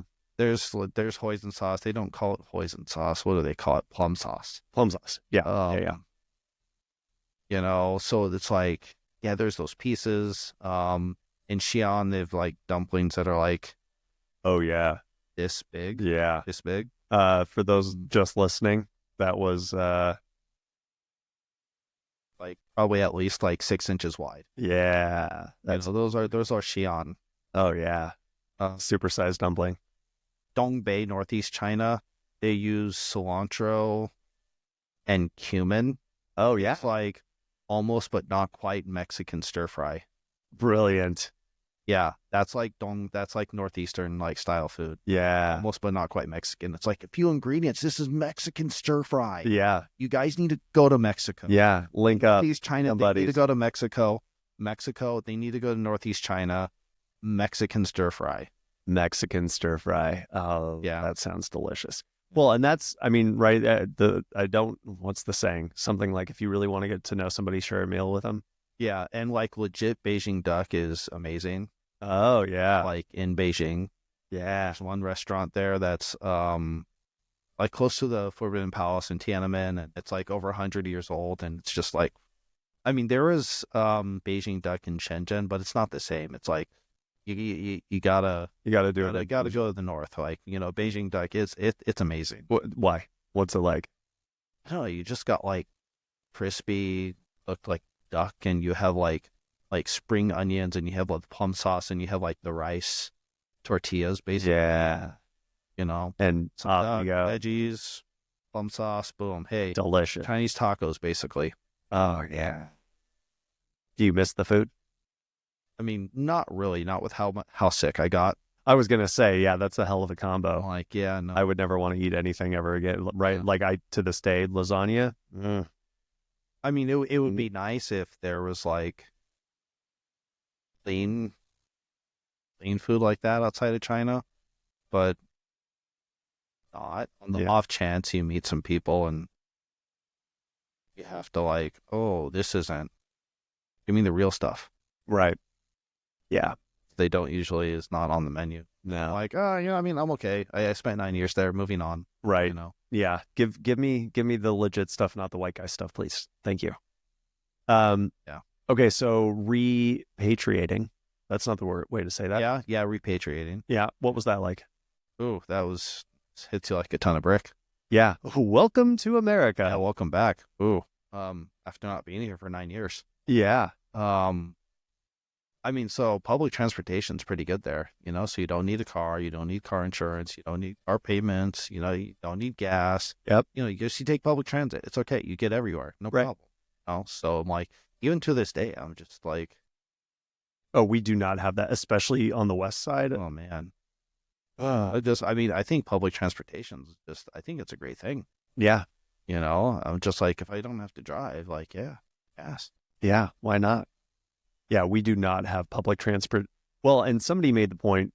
Somebody that I knew one time went over to Europe and was like, and they have it figured out. Like, yeah, you've got trains everywhere and you can go from one country to the other and it's all close and everything is tight knit. Yeah. Here, the topography alone, especially near the Rockies, like, good luck. We did not build for it. We have not paid. Our infrastructure is way overdue. You want to go check some failing bridges in this country, you can go anywhere. Our freeway systems, which is a grid, and it should work great, and you should have at least trains running along those. Like, we are so woefully behind on connecting ourselves on public transportation. Yeah. So one of these days, maybe. Yeah. I don't know if we'll see it in our lifetime. I mean, supposedly they're making progress. I don't remember what the discovery was, but they're making progress on quantum teleportation. Hey, beam me up, Scotty. Oh yeah, that's right. That works. I'd be okay with that. Yeah. I wouldn't want to be the one they tested on, but once they perfect it, I'm in. Absolutely. Okay, so that was a shocker. You're back to insurance, paying for a car, paying for gas. Yeah. What was it like transitioning socially? What were people like? I mean, it's hard. I just feel like people are a lot more disconnected here. Oh. Also just kind of like being single. Yeah. Well, it's like, of course, you know, family's a priority. And I feel like just up here, it's like it's families first. It makes sense. This isn't a criticism against it. This is just, this is my experience as a single man coming back to America in an area where it is family. It's a lot of family. This is a different social dynamic for me because even being in a big city with like 20 to 30 million people, it's different. Oh, you're always surrounded. You're interacting. There's always something. There's just like the bar scene's different because there's like everybody goes there. Like you take your family. Oh yeah. Okay. You know, and it's just like, oh yeah, just the kids are going to the bar, but they're probably just, the kids aren't going to be at the bar at 10 p.m. They might be there at like 6 p.m. And there's like a special. There's like live music. There's trivia. There's always kind of things happening. Yeah. You know?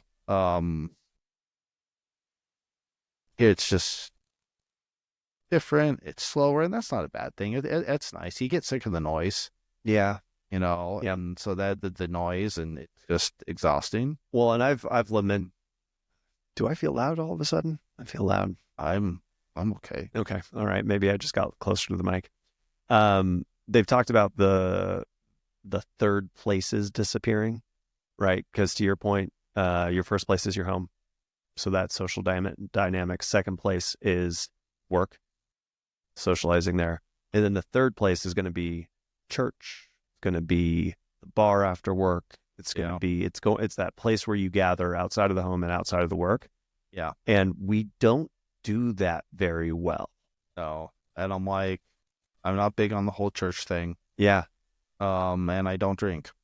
Right. So strike both of those. So then it's, I mean, even if you want to go do a trivia night, it's at there's a lot of breweries around here, right? Like I've gone to a couple of them here and they have actually very delightful root beer. And I don't like beer, so that works. Okay. And I'm the king of trivia, so maybe you and I need to hit a couple trivia nights, drink some root beer. Yeah. How are you at trivia?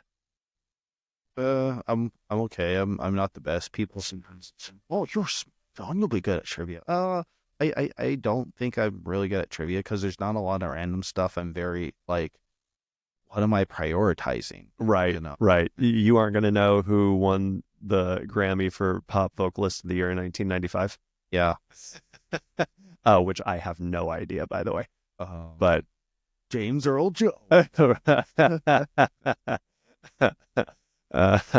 Nailed it. So good. There it was. Yeah, but so that aspect of socializing is definitely, and I'm with you. I understand why family comes first. Like, I mean, what took me by surprise was I was my early 20s. I'm touring around. I'm playing in a band. I'm social. If anything, I'm spending not enough time with my wife. Then we start having kids, and all of a sudden it's like I go to work, I come home, I'm with my wife and my kids. If I want to, like my brother-in-law, who was my best friend before I married his sister, he's like, dude, I never see you anymore.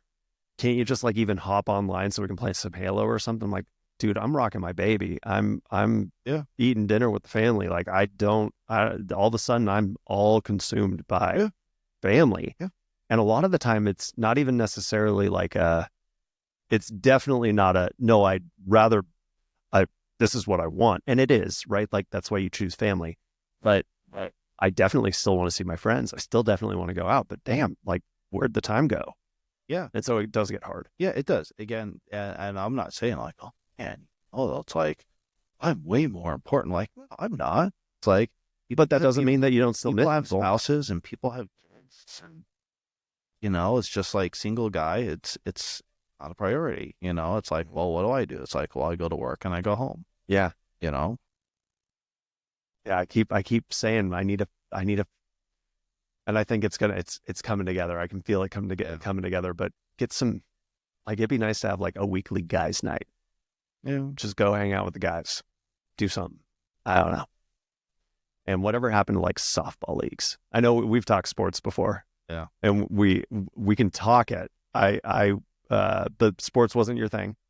No, not really. I didn't have really good experience with coaches. When you like suck, have athletic ability, they don't coach you. They're just like, oh, practice. I'm like, I'm not really good. I need help. I'm like 11 years old. I don't know how to practice. Well, just practice. But the kids who are already good, they're like, oh man, I do this and that and try, and I'm like, this sucks. Yeah, I'm out. Peace. I wanted to pitch and they never let me. And they just like ignored me for years. Like my last day of Little League, without practice, I pitched half the game. Again, there, some people got some hits, but no runs. Yeah. Well, that's what matters. Without practice, I pitched half the game. Yeah. Like no runs. Hey, I'm telling you. And I'm like, hey, if you guys put some time into me on this career, I felt validated and seen. Yeah. And I'm like, hey, it took my last game, but it's like, see, I told you like 2 years ago. I'm like, there's a reason I'm not good at batting. Yeah. I was meant to be a pitcher. That's right. And I'm like, after that, I'm just like, I'm so done. Oh, see, I was out of baseball the second that the kids did start pitching. Like, I think I played a couple seasons after it went from coach pitch to the kids pitching. Yeah. But I was a really big target. Yeah. And I got hit all the time. And I was like, that's it. Yeah. I hate getting hit. Kids don't know how to pitch. I'm out. Yeah. Okay. So let's, one of the things I'm very curious is we've already touched on your Catholicism and then agnosticism or atheism. What has your spiritual journey been like, and how does that direct you in life? It's been a journey of trying to find truth, trying to find knowledge, what's real, what's out there. Yeah. Along the way, like stupid jokes like, I am Pope John the Infant, stuff like that. Yeah. It's like, I identify as the supreme ultra mega lord of the universe. Yeah. What was the spaghetti monster one? That That was that was Sam Harris. I think that's Sam Harris, and he's like, yeah, the spaghetti monster. That's his metaphor for God or a creator, which is insensitive to say the least. I don't necessarily like to use the term God, but with other individuals who are maybe more religious, it's easier for me to use the term God as opposed to like creator or universal consciousness. You were the one that brought theos into my awareness. So really like listening to people like Paul Wallace, in the New Testament, Christ doesn't refer to the Lord as Yahweh, but in Greek, the reference is theos. And I'm like, that's interesting. And something like theos like resonates more with me than just like God or Yahweh or, Jehovah's Witness. They'll maintain, oh yeah, Jehovah. And I'm like, okay, like you do you. Right. Right. Agnostic for a bit. I'm like, I think maybe there's something, but I don't know. I love the idea of Buddhism. Yeah. That's really interesting. But again, it gets ritualistic. Yes. And I'm like, I've been through the ritual thing. Yeah. Again, I've been through Catholicism. Like, don't resonate with rituals. Well, and rituals to me are scaffolding, right? It is to me, everybody's on their own spiritual journey, but sometimes that scaffolding is helpful to narrow in what works for you. But then when it becomes, you have to have that, you've stunted your growth. Well, and like mainstream Christianity, it's like we have to have the rituals because we're sinners and this is the structure that we need to like save us and like in the next life. And I'm like, well, yeah, I mean, one, the divine, for lack of better words, is always listening. They're there. The spirits are there. The angels are there. Guides. There's this whole other thing. And, we can just go to science. There's a quantum field.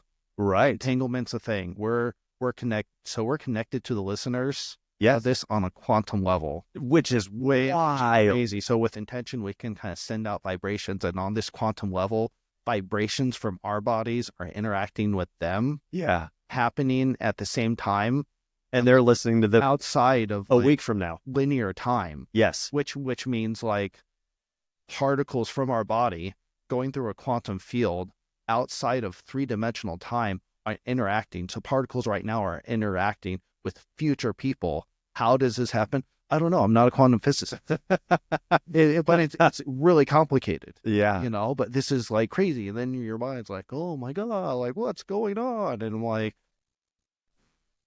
okay, so then that begs the question: do you think we're in the Matrix? So the majority of an atom is empty space. The 1% of that mass is concentrated in the nucleus. Electrons, you have your nucleus, right? And then you have orbitals, right? 1s, 2s, 2p, 3s, 3p. Who remembers valence electrons? Oh, okay. Go back to science class. Khan Academy. Yeah. But electrons, they jump orbitals. Okay. Yep. They don't travel the physical space between orbitals. Yep. God, what else? I mean, there's like rules, right? There's physical laws, and it seems like you have to get to a certain level to kind of go beyond those. Case in point, ascended masters, Yeshua. Yeah, commonly referred to as Jesus. Yoganandi.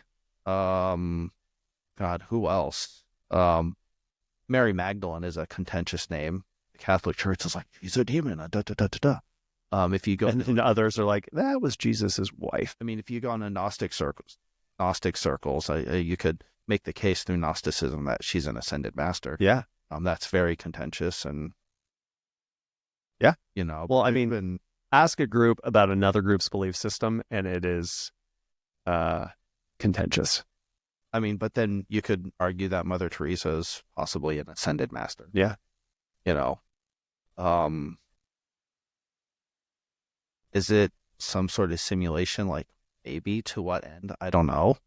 An underlying that's the better question. An underlying theme to like Douglas Adams and Hitchhiker's Guide to the Galaxy is like, oh, it's a simulation and like Earth's a computer trying to ascertain the meaning of life. And what's the meaning of life? Spoiler. 42. 42. Yeah. What's the question? There. That's, yeah. I won't spoil that one because that's really hilarious. You should spoil it if somebody hasn't read it yet. So they're with Hitchhiker's Guide, like, oh, Earth's a computer, and they're trying to calculate the meaning of life, you know? Yeah. So this is the whole purpose behind the simulation that is Earth. They're trying to calculate it. So every single individual human is a part of this whole, right? Like calculating this. So it's like finally calculates the answer, and it's 42. Yeah. You know, but then they're like, what's the question? And so, I don't remember the characters' names, but then they have to create another computer to like, but what's the question? That doesn't make sense. How is the meaning of life 42? Yeah. And then they're like at the end, the computer like, oh, it's like, what is 9 times 6? There's something fundamentally wrong with the universe. Oh, man. So that is the better question, though. Instead of, are we in the Matrix? What is it all for? So I do believe in reincarnation. I believe in past lives. Okay. Yeah. So what's my multiple lives? My ex-wife, she had, I'd say, certain kind of intuitions. So she had the intuition first that actually we were together in a previous life in ancient Egypt. Yeah. Later, when I had the soul clearing, and the person who did the soul clearing, she doesn't life or anything like that, but the person who did the soul clearing, it's like, yeah, you were in ancient Egypt, you know, and just like on other explorations and past lives hypnosis that I've done, past life like regression, hypnotherapy, I believe I had like some connection to like Emotep. Oh yeah. Again, I don't know, when I do like a past life like hypnosis stuff, it's like I get impressions. Yeah. You know, I don't get the whole thing. I get like small details. So how like, different is that from your deja vu or other lucid dreams? Oh, it's a different intention. Oh yeah. Because like I'd say I have more control. Yeah.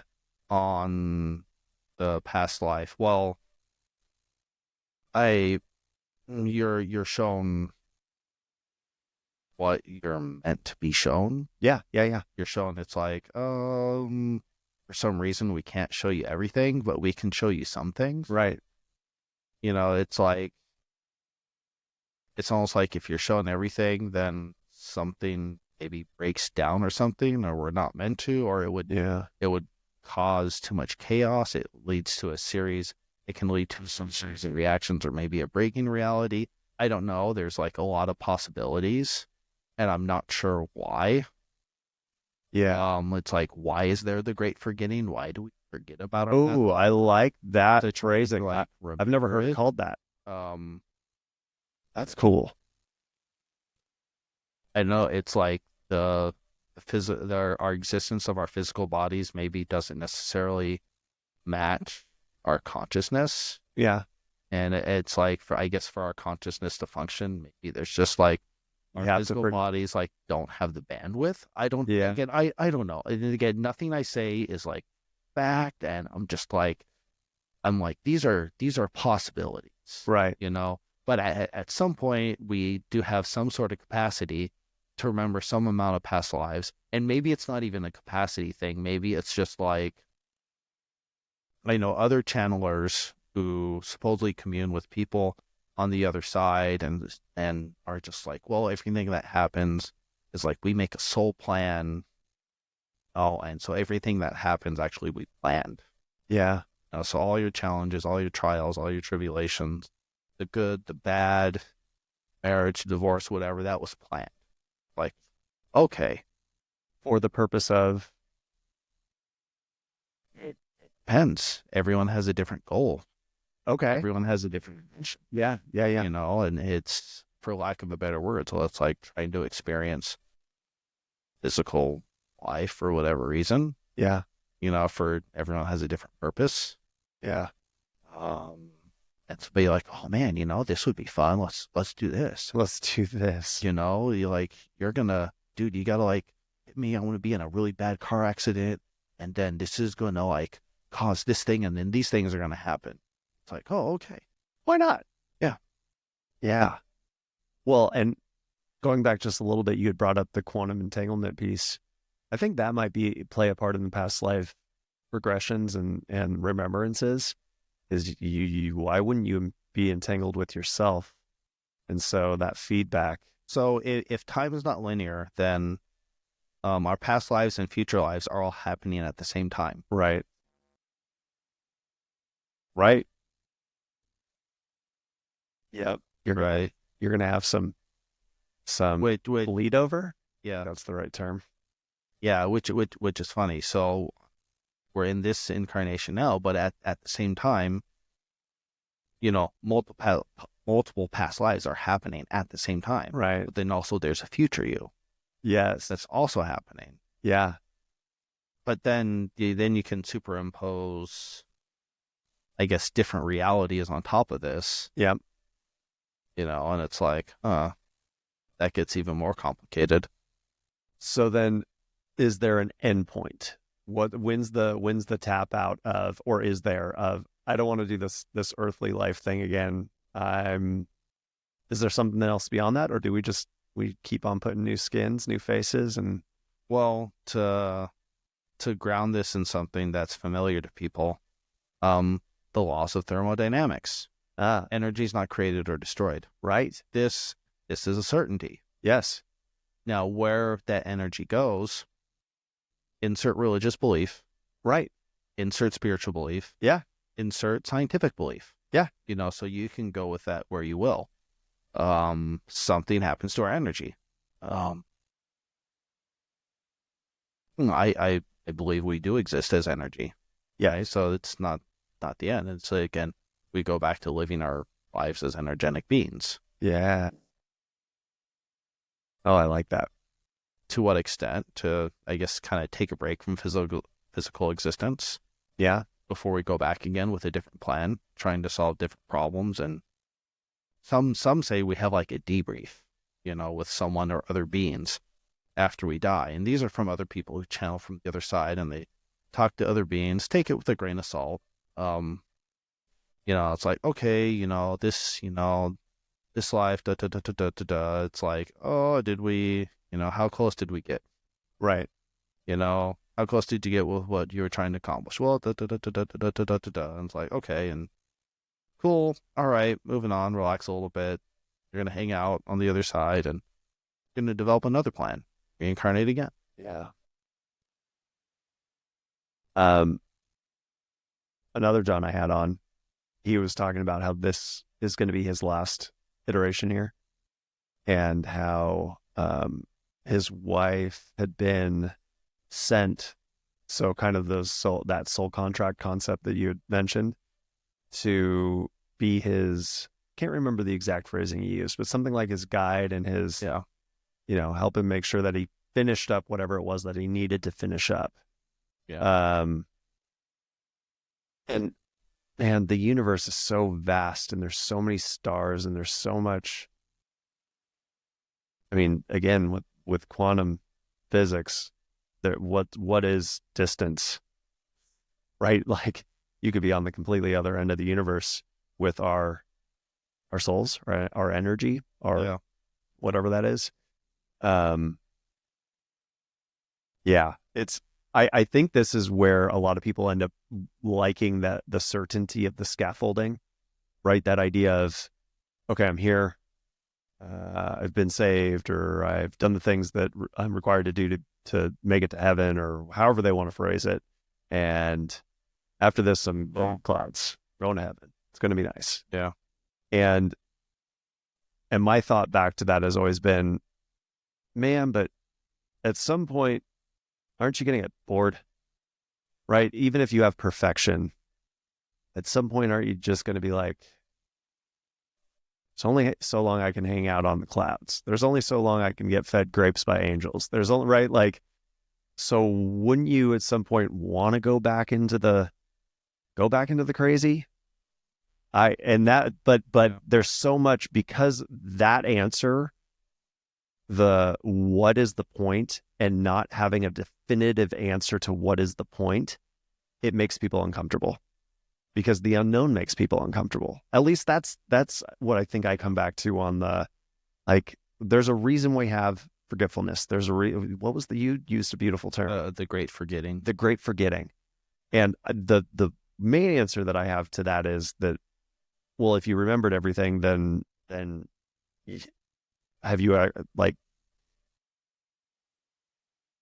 why don't we just live forever? Well, maybe it's just part of it is like maybe we're not at a point yet that maybe there's like a responsibility to remembering everything that we're not ready for. That's a good point. I mean, then you can go down Gnostic circles, and part of this maybe like it's either the archons or like the demiurge. Yeah. And archons are, you think of them like spiritual beings that do bad things and feed off of negative energy. Oh, they love this planet. Yeah. Yeah. Why not? Yeah. It's interesting. It is. So it sounds like that is you take in information, continue to take in information, continue to experience, and that's your spiritual path is going to continue to grow. Yeah. What does the future hold for John? Oh, well, again, I'm working on the PhD in natural medicine, so my long term is my health coaching. Oh yeah. That'll be great. Yeah. Well, and you have so many different things to bring into that. Yeah. How will that take form? What does that look like? Don't know. Yeah. I mean, I start with what I know and then go from there. So it's like exercise, nutrition, what's affecting, like in men, testosterone, cortisol, stress. It's focusing on basic things and expand from there. Yeah. Well, and you have you have the psychology piece. Yeah. You have the essential oils. Yeah. Like you said, the physical fitness, and I mean, at some point, so in some things we get like just a general view on. Yeah. And then if you want to specialize, that's up to you. So we do like basics on like auricular therapy, which is like acupressure points, and they stimulate these points, and this helps balance the meridians, and that balance your energy, working in a preventative model.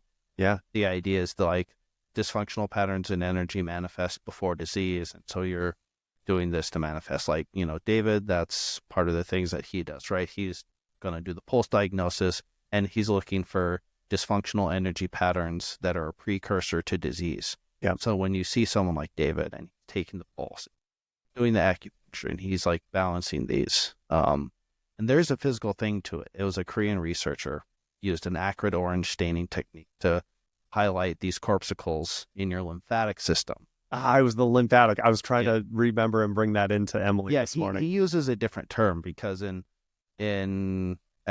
Quantum University, the founder, he uses the term the Bonghan duct system, and I don't remember the term that David used, but a different term, same thing. Tomato, right? So it's like these corpuscles within the lymphatic system, using the acrid orange staining technique, correlate really well with the meridian. Yeah. Well, yeah, because he brought it up on the pod, and it's translucent, right? But it is physical. It's there. They can find it because of the staining technique. Yeah. And I'm butchering it, but he said that it carries DNA. And so like the new field of quantum biology, it's like the DNA communicates with the rest of the body via photons. Yes.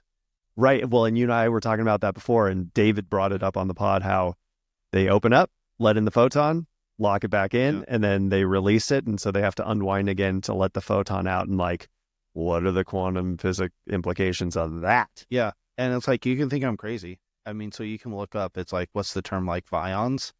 And just look up like, DNA and photons and vions, and like, oh, wow, like DNA sending out messages. Yeah. Like, why?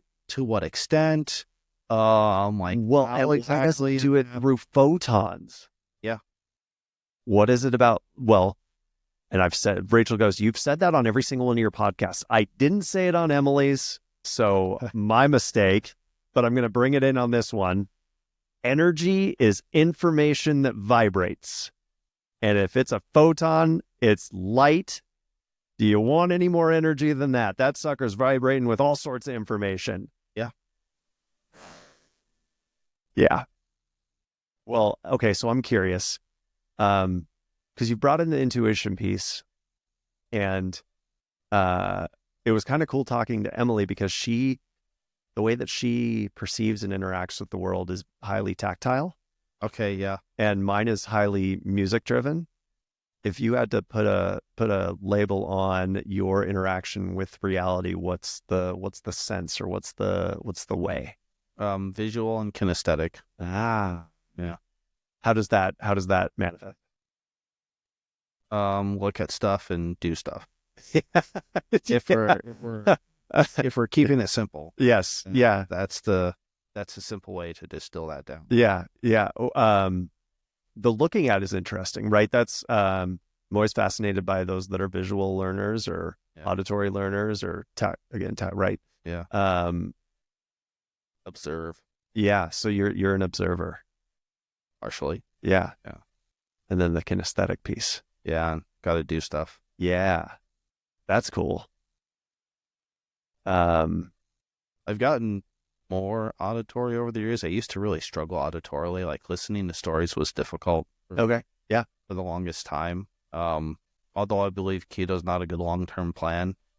Keto helped my auditory processing. Oh, where that's just listening to like videos or audiobooks just at normal speed was difficult. Yeah. I can crush audio content now at like 1.75 and 2 times speed. Oh, geez. And that's impressive because I'm like 125. I might maybe I need to turn up my ginkgo biloba consumption or something. I just like Andrew Huberman at like 1.75. Dang. And that's a lot. He says a lot in a short order. Yeah. And that's because the healing benefits I got from keto. And keto. I get long term, my testosterone tanked, my cortisol went it tanked on keto? Yeah, my test tanked on keto. Really? Yeah. I would have thought the exact opposite. No, it absolutely tanked. Yeah. My cortisol like went crazy. Oh yeah. Cortisol. The circles under my eyes were always really dark. Yeah. Like very, very dark. And it wasn't because of it wasn't necessarily because of lack of sleep. Oh, sleep. It wasn't that. It's just like short term. Yeah. Again, the long term, there was like healing benefits on my brain, which is great. But then I'm like, I got to stop. Because my health is like getting worse. I'm surprised by like Jordan Peterson's, I think he's straight up carnivore. I don't think he eats anything other than meat. So that's a great example. Both Jordan and Michaela Peterson, like severe gut disruption, gut dysbiosis, right? Something gnarly happening with that gut flora because like healthy gut bacteria, you should be able to handle a variety of foods. So there's such a severe disruption. It's like the only thing their bodies are able to really assimilate is basically carnivore. Right. And Michaela goes into like great details on this, and even her trying to reinduce like some foods. She understands that this is not a normal state, and even she on her, I love her podcast. Even just she. Oh, I didn't realize she had a podcast. Yeah, and she laments that she wants to be able to, and she understands that just like this is not a normal state, right? But this is kind of the best solution for her at this point in time. Yeah. And now, what the answer is, I don't know. You can't introduce prebiotic fiber from fruits and vegetables because she gets an autoimmune response to dietary sources of fiber that feed bacteria. She's like crazy allergic to even just down to like she gets a reaction to like magnesium stearate, which is like a common ingredient in like capsules. Yeah. So it's like she looks for like special capsules that are like not, I don't remember what they were, but that were not made of magnesium stearate, so conventional probiotics are probably not going to work. No. Now conventional medicine, they're like, oh, well, we could do a fecal matter transplant. Yeah. And so what they do is they take poop from a healthy population, Shove they it up. put it in a centrifuge, right? Yep. So, they're filtering out, the bacteria, and anything can make you sick. And you can either do this as a suppository or you can eat shit. Basically. You can put it as a pill. Now, to their credit, it works. Isn't that fascinating? It works, yeah. You want to get better? Have some shit. Yeah, pretty Yeah. Well, and that kind of goes right back to one of the points that I made earlier, but I said that there's certainly exceptions where these bodies of ours, if you take care of them and do the right things to keep them healthy, they're supposed to be healthy. They're supposed to be able to repair. But like at a minimum, right? Hunter-gatherers, you would think, okay, so you can eat whatever vegetables and fruits are in season in your region. You can, especially if they're organic, not sprayed with pesticides and all the other shit that we put on our food. But if it's coming from Mother Earth and it's edible by human, it should benefit us. Now, sometimes people glorify the whole hunter-gatherer thing. We help the Earth hunter-gatherers, and it's like, I don't think we have a complete picture on how health was with hunter-gatherers. Well, I mean, yeah. I think at best, what lifespan was like 40 years or something. Yeah. But like the life we lived, and it's just like we have to let's try not to jump to conclusion, because people just go straight to like, we were better, healthier and hunter-gatherers, and we lived like 200, and it was amazing. Yeah. I'm just like, whoa. Well, I just like slow down, Oh man. Like maybe possibly like the short life we did live was better physically. To the best of my knowledge, like hunter-gatherers hundreds of thousands of years ago didn't live to 90. Maybe. To the best of my knowledge. Now, maybe they did, and we don't have evidence because the conditions for fossilization are really specific. Yes. I'm like, and I'm butchering this. Well, like we have like fossil record is maybe like 10%. Yes. Is what it is, because 90% is basically gets destroyed in the earth. Right. And right. erosion and all the geological things, which is not my strongest subject. Right. Yeah. But it's just like conditions for fossilization. It's very, very specific. Yes. And it's so specific that it's just like a lot of stuff gets lost. So we're piecing together with a really small bit. So it's just like, maybe now it's possible, maybe that like hunter-gatherers hundreds of thousands of years ago lived like over 100. And it was like amazing. We don't know. Right. We don't. There's not enough. There's not information to definitively say. So people with like, paleo and other stuff like that, they didn't do this and da da da da da da. I'm like, we don't. Well, I think there's a combination of factors there. I think it's pretty easily verifiable that all the shit that we put on our highly processed foods isn't good for us. And so is it better to have the most whole, non-sprayed with crap, right? The most, I'm going to use organic for lack of a better term, but the most whole foods are going to have the most biodiverse and bioavailable nutrients for our bodies. Pretty fair to say. Yeah. Yeah. And would I much rather have a sterile surgical room with modern pharmaceuticals to have my compound fracture or my dislocated whatever, right? Like if I have some crazy accident, would I rather have, or a bullet wound? I'd much rather be in that situation than on a Civil War field where they're using bloody saws and all that crap, right? Like, yeah, there's definitely modernizations and modern, sanitation. Kind of enjoy modern sanitation, right? Yeah. I don't want to be in ancient Rome, sitting at a public bathroom, using a sponge with everybody else's shit, even though that's not the way that I want to get somebody else's poo. I'd much rather have it, cleaned and just get the good stuff if I need other people's poo. There's we know that maternal and infant mortality rates have significantly improved since I mean, anytime pre 1900s. Yeah. So like, yes, Yeah. there's definitely things I enjoy today, and there's definitely things that we do wrong today. And I think if you were to marry those two ideas, right, the best of the best, all the good whole foods, sunlight, movement. I mean, they just brought this up on the Dark Horse podcast, Brett and Heather. Yeah. That even the little things like, hey, we're going to put a light in our ceiling. We're going to do this electricity thing. That's not going to hurt anybody. That's actually really good because now you can see at night and you can read and you can do all sorts of fun activities inside that you couldn't do before. Oh. Except, guess what? Your circadian rhythm just got fucked. Right? And that's why I have a red light. So when it's like dark, I put on red lights and reducing my blue light exposure. Yeah, this blue light that we carry around with us all the time. Yeah. There's, man, it's so complex. And you mess with one, the other one that they brought up that I thought was interesting was, I mean, I could go on for hours about breastfeeding versus formula. But even... Oh, it's so important. Yeah. It is. Well, and because what did we feed babies for forever in human history? Yeah, breast milk. Well, breast milk. And then after they transition out of breast milk, food. What do we give them now? We give them formula, and then we give them this blended, gooey baby food.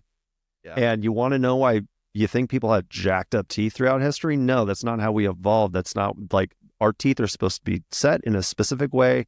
Our jaws are supposed to form a certain way. And we used to eat foods, hard foods. We used to test and grow our jaws and our teeth in a good way. It impacts our sinuses. It impacts your brain. It impacts everything. And now you get fed goo and you wonder why you need braces. It's because we keep adding these novel things, and some of them are great. And then people go on the deep end and develop chew toys for people. Let's get a tail butt plug, and here's her size. Yeah, and here's your chew toy, and don't forget your ears, and here's a harness. Did you do your Jawser size? Jeez. And Breath by James Nestor talks about this, right? The development of the jaw and chewing, erectile tissue in the nose. Again, really interesting stuff. Yes. But is the answer Jawser size adult chew toy?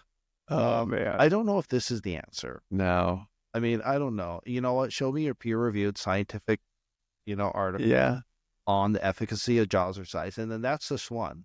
Let's duplicate it. Yeah. Right? Yeah. And let's really see. So I'm like, again, I'm open to the idea of Jawser size, but I'm like, I'm not going to sit here and buy basically an adult chew toy and channeling my inner canine.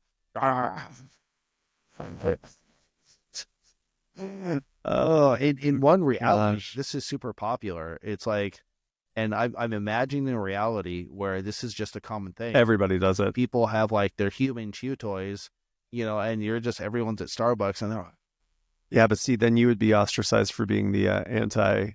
What did you conformist? Yeah, you'd be like, I ain't doing that, and everybody would look at you funny for not chewing on your chew toy. Imagine everyone at Walmart walking around with the ball in their mouth, chewing it. Then to talk someone, boom, and oh yeah. Oh. My secret weapon is gum. I'm always chewing on gum. Yeah, exercise that because I did break my jaw when I was 5, and I had I still have some cheeks. My daughter reminds me regularly, Daddy, you have such soft cheeks. I'm like, I'm gonna chew some gum. I might need to get my Jawser size in. Yeah. I don't know. I think I have a fairly good jawline. Yeah. Oh man. Well, that was off the deep end. I'm sorry I took us off course. I got passionate there for a second. Every once in a while, I get on a soapbox and I can't help myself. There's so many other things that make John John. What else, if you were, writing a book, or just like, this is stuff people need to know about. This is me. This is the way that I view life. This is how I do reality. What else would you include on that list? I don't know where to begin. Oh. And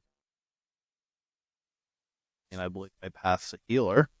Oh, yeah. So Okay. everything Yes. connects there: psychology, teaching, and the holistic health and natural medicine all blend together like that. Um,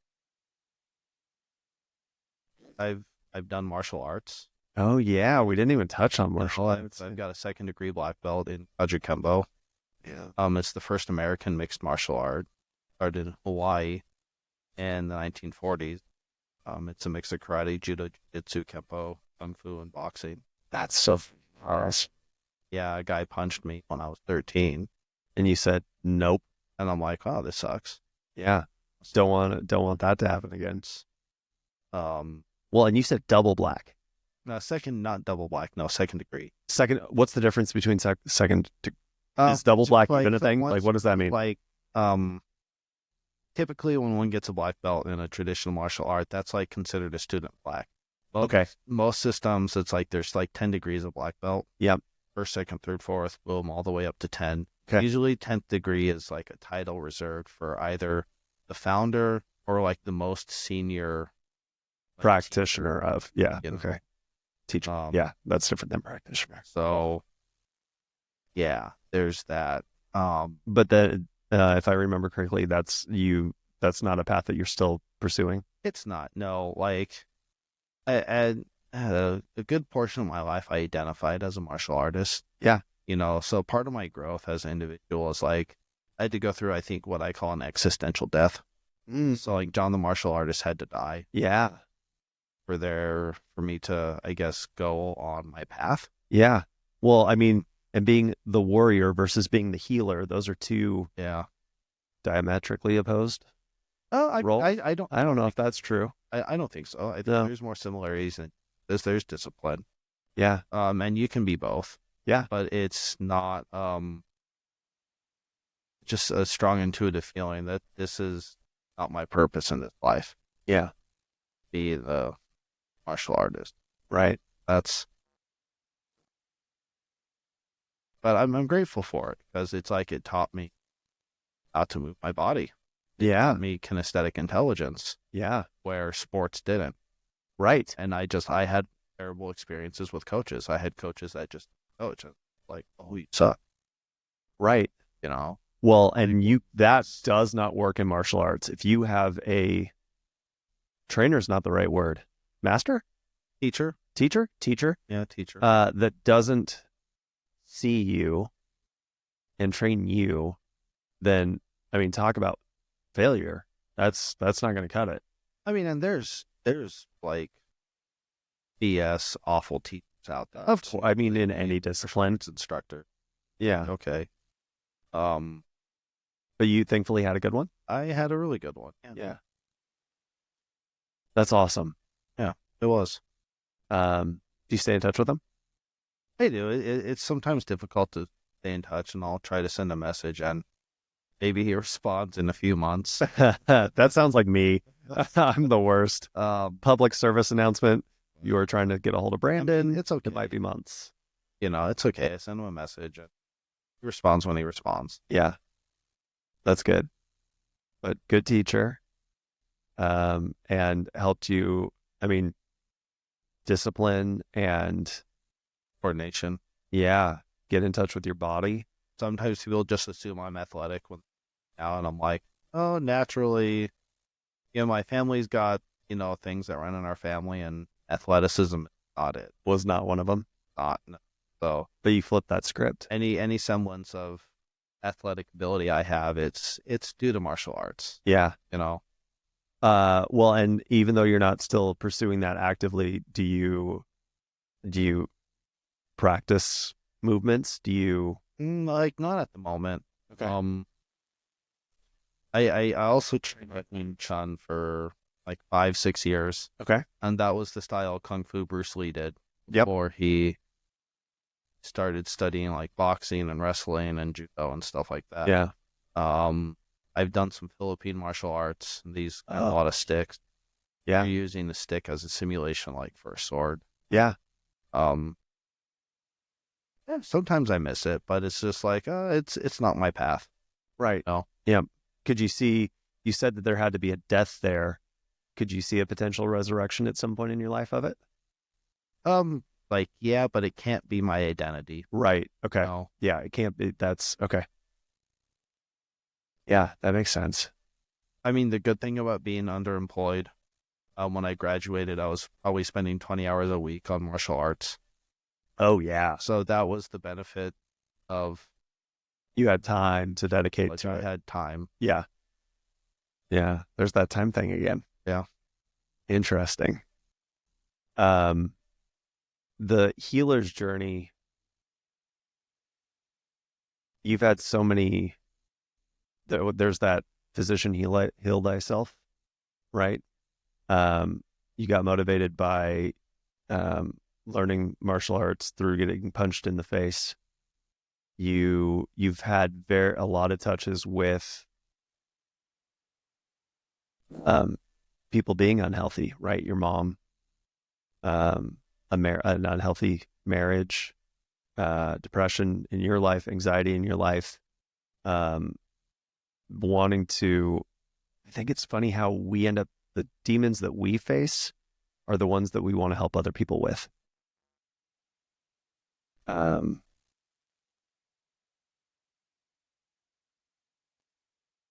What does that, what'll that mean to you when you have a practice?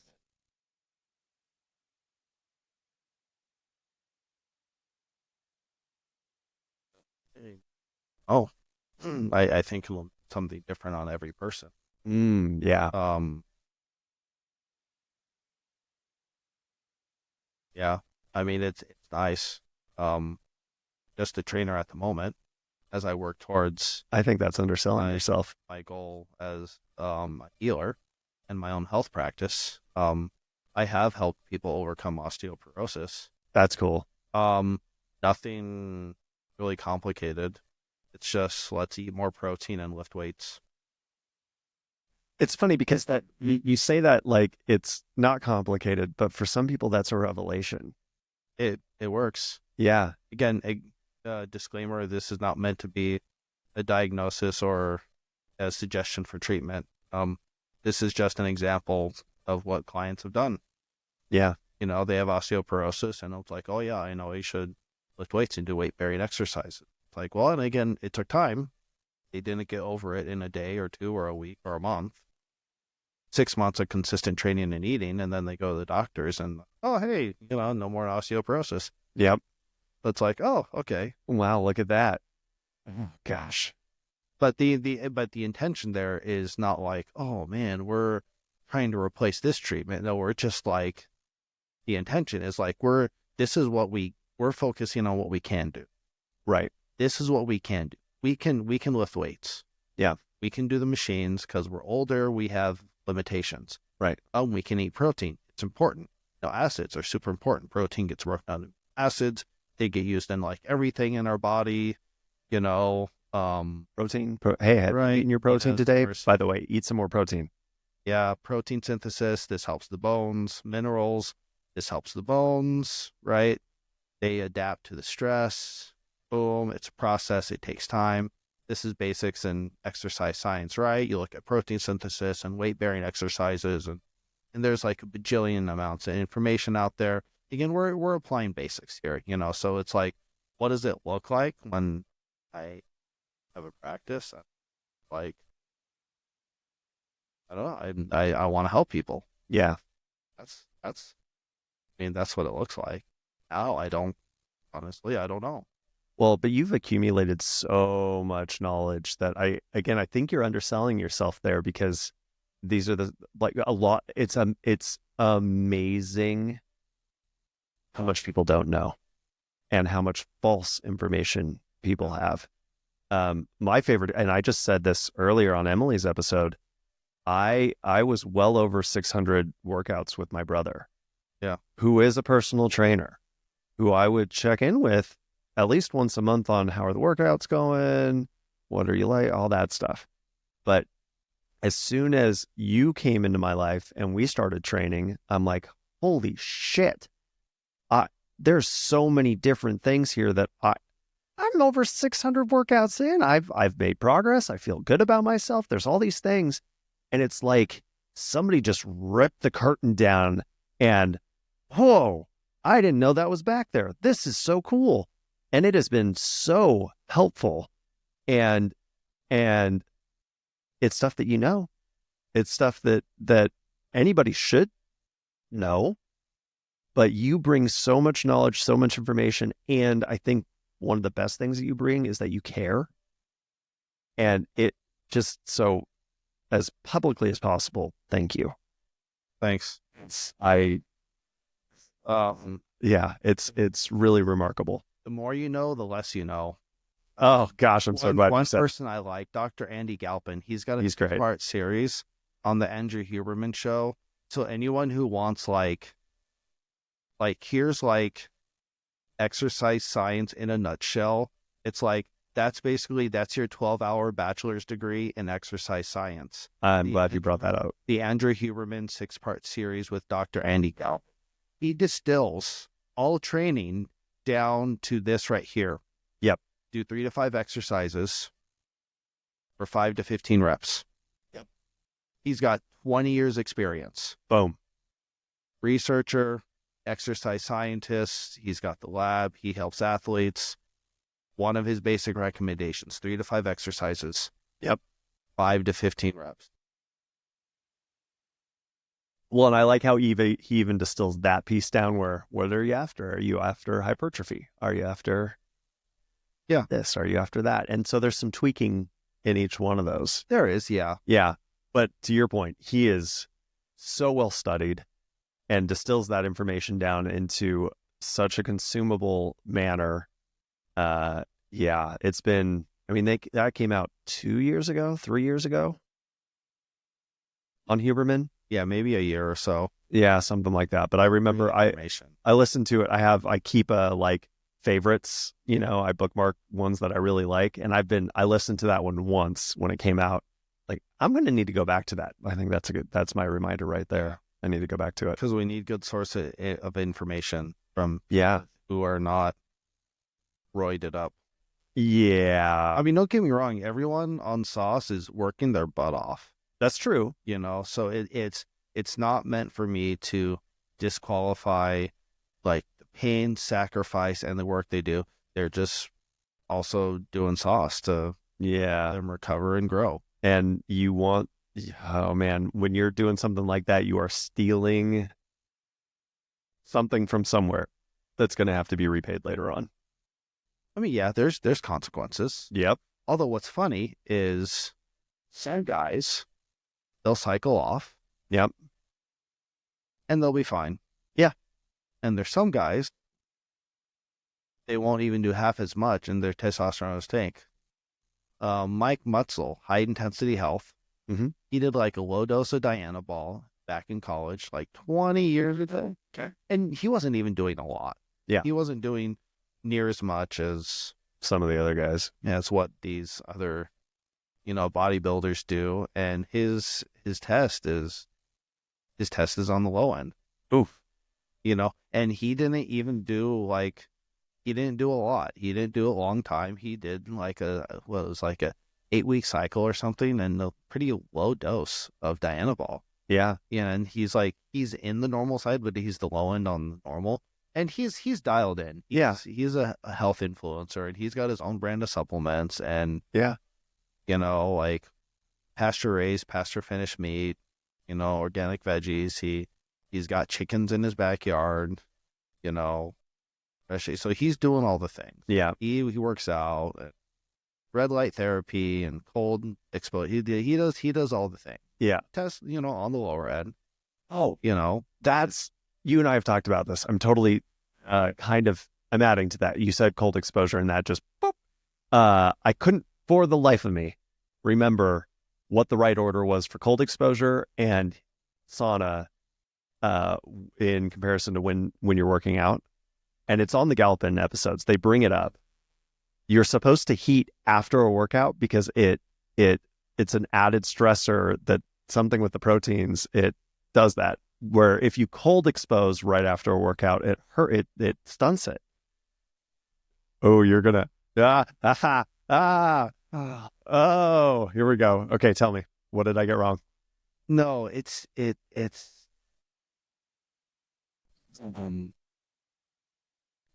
let's look at it like on a basic way. It can help with pain and inflammation. Yes. Oh, the cold can. Yeah. Yeah. So anything that helps with inflammation can actually help recovery.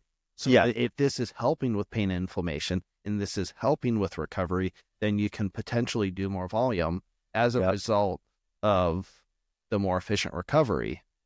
There's a short-term effect. So if you are doing cold exposure, it blunts the stimulus. Think of it as like kind of puts a cap on the signal, because when you're doing a workout, you're stimulating the growth of muscle tissue, right? Micro tears, we're breaking stuff down. Yeah. Our body repairs as a result of it. Protein synthesis is elevated for 24 to 48 hours after a good workout. Our body repairs. We need the amino acids, extra energy, blah, blah, blah, blah, blah, blah, blah. Yeah. There's inflammation. Okay. Right. So if you're that cold exposure, whenever you're doing it, gets that down and you recover faster, guess what? You can do more volume. And this can offset that. Yes. Now, generally speaking, if we're looking at it, but like, the signal for muscle growth, okay, right? It lowers mTOR. Yeah. Then like, maybe it isn't a really smart thing to do, like hour after a workout. So if we're trying to do cold exposure, you probably want to wait like 4 hours. Yeah. Like afterward. Yeah. But again, people, so that I just say this, I wanted to frame this properly, because people just go off the deep end. And they're like, oh my God, cold exposure is good for hypertrophy. You can't do it. Oh, you're going to freak. And people just like freak out. Yeah. Take things to, like. Right. But if I, like me, if I want to get the most out of it and I'm not, dying afterwards and need the cold plunge for the inflammation, the better course of action for me is hop in the sauna, ramp that sucker up. And if you want the cold plunge, do it 4 hours later. Yeah. Okay. Yeah. But again, if they're just like, if cold helped you recover, right. And like the only time you could get it is after a workout. It's not going to kill you. You compensate though with like volume. Yeah. And you can like, oh man, I actually can do a lot more volume. Right. Because I'm doing cold exposure. Well, the more volume is way more beneficial than any of the above. Yeah. So it's, again, people like focus on these things though without focusing on basics. Yes. So people are like thinking about cold exposure and they're not troubleshooting their sleep. Right. So when do you get a lot of growth hormone? Sleep. But when does your body repair? Sleep. Growth hormone does not contribute to skeletal muscle mass. There's things about it: growth, repair, tissues, injuries. Again, there's a time and place for growth hormone. It's not a significant contributor to skeletal muscle mass. It's not a significant contributor to muscular hypertrophy. You don't have to take my word for it. Dr. Lane Norton on his YouTube channel, he just does a just great rundown of some basic research in 5 minutes on this, Oh, cool. And he cites some studies. And here's a meta-analysis. Growth hormone is not a significant contributor to skeletal muscle mass. Don't take my word for it. Don't take his word for it. Look up Dr. Lane Norton. Look up his 5-minute video on growth hormone and skeletal muscle mass and hypertrophy. Now if you're have an injury or whatever, and you're exploring growth hormone, you can go down the peptides. Cimarillin is the growth peptide, and that maxes your body's capacity. That's what it does. It's here's your capacity. Cimarillin is going to get it up to max capacity. Bodybuilders, so how you see it's they kind of have the six pack, but you see their stomach rounded. Yes. That distension, that rounding in the stomach, is from big doses of growth hormone. And what that is here's your body's level of growth hormone. Boom, here's the bodybuilders taking growth hormone. I was taking these super physiological doses. And this doesn't just cause stomach distension. This can cause enlargement in the heart and even the skull. But the Cimarillin peptide, again, here's your levels. Boom. It doesn't go here. It maxes out your body's level. It turns the volume up to 10. That's interesting. I was always wondering about that extra distension. Yeah, that's growth hormone. Yeah.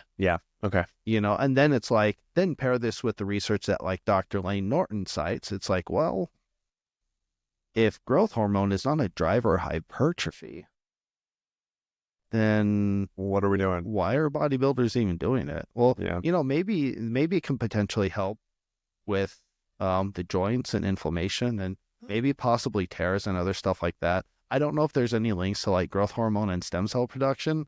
I don't know. I haven't looked at that. Well, and they were probably getting, but with a name like growth hormone, I want more of that. Give me more. Yeah. Right. Like it could just be as simple as that. Yeah. That's interesting. Okay. Before we, let's see here. We touched on martial arts. What else? What else? That encapsulates John. Why does John do John the way that John Johns? I think it's important to do something that's like meaningful. Yeah. If you hate your job, don't do it. Yeah. Great advice. I loved my dad dearly. Different than my mom. Well, yeah, you were just saying that your mom got you. Yeah. I love my dad. He made sacrifices. I felt like he was sad a lot or tired. He was an accountant. He'd work long days, 8-10 hours, and he was just tired a lot. Yeah. And some days after he's had a couple glasses of wine, he's, it's like, sometimes I wish I was a history teacher. Or a history teacher. Or I'd done something else. Yeah. So he brought in income, but wasn't necessarily happy with his vocation. Yeah. He wouldn't necessarily admit that outright in a sober state. But, seeing that, I'm just like, love you, Dad. It's been a couple of years now since he passed. I'm grateful for all his sacrifices.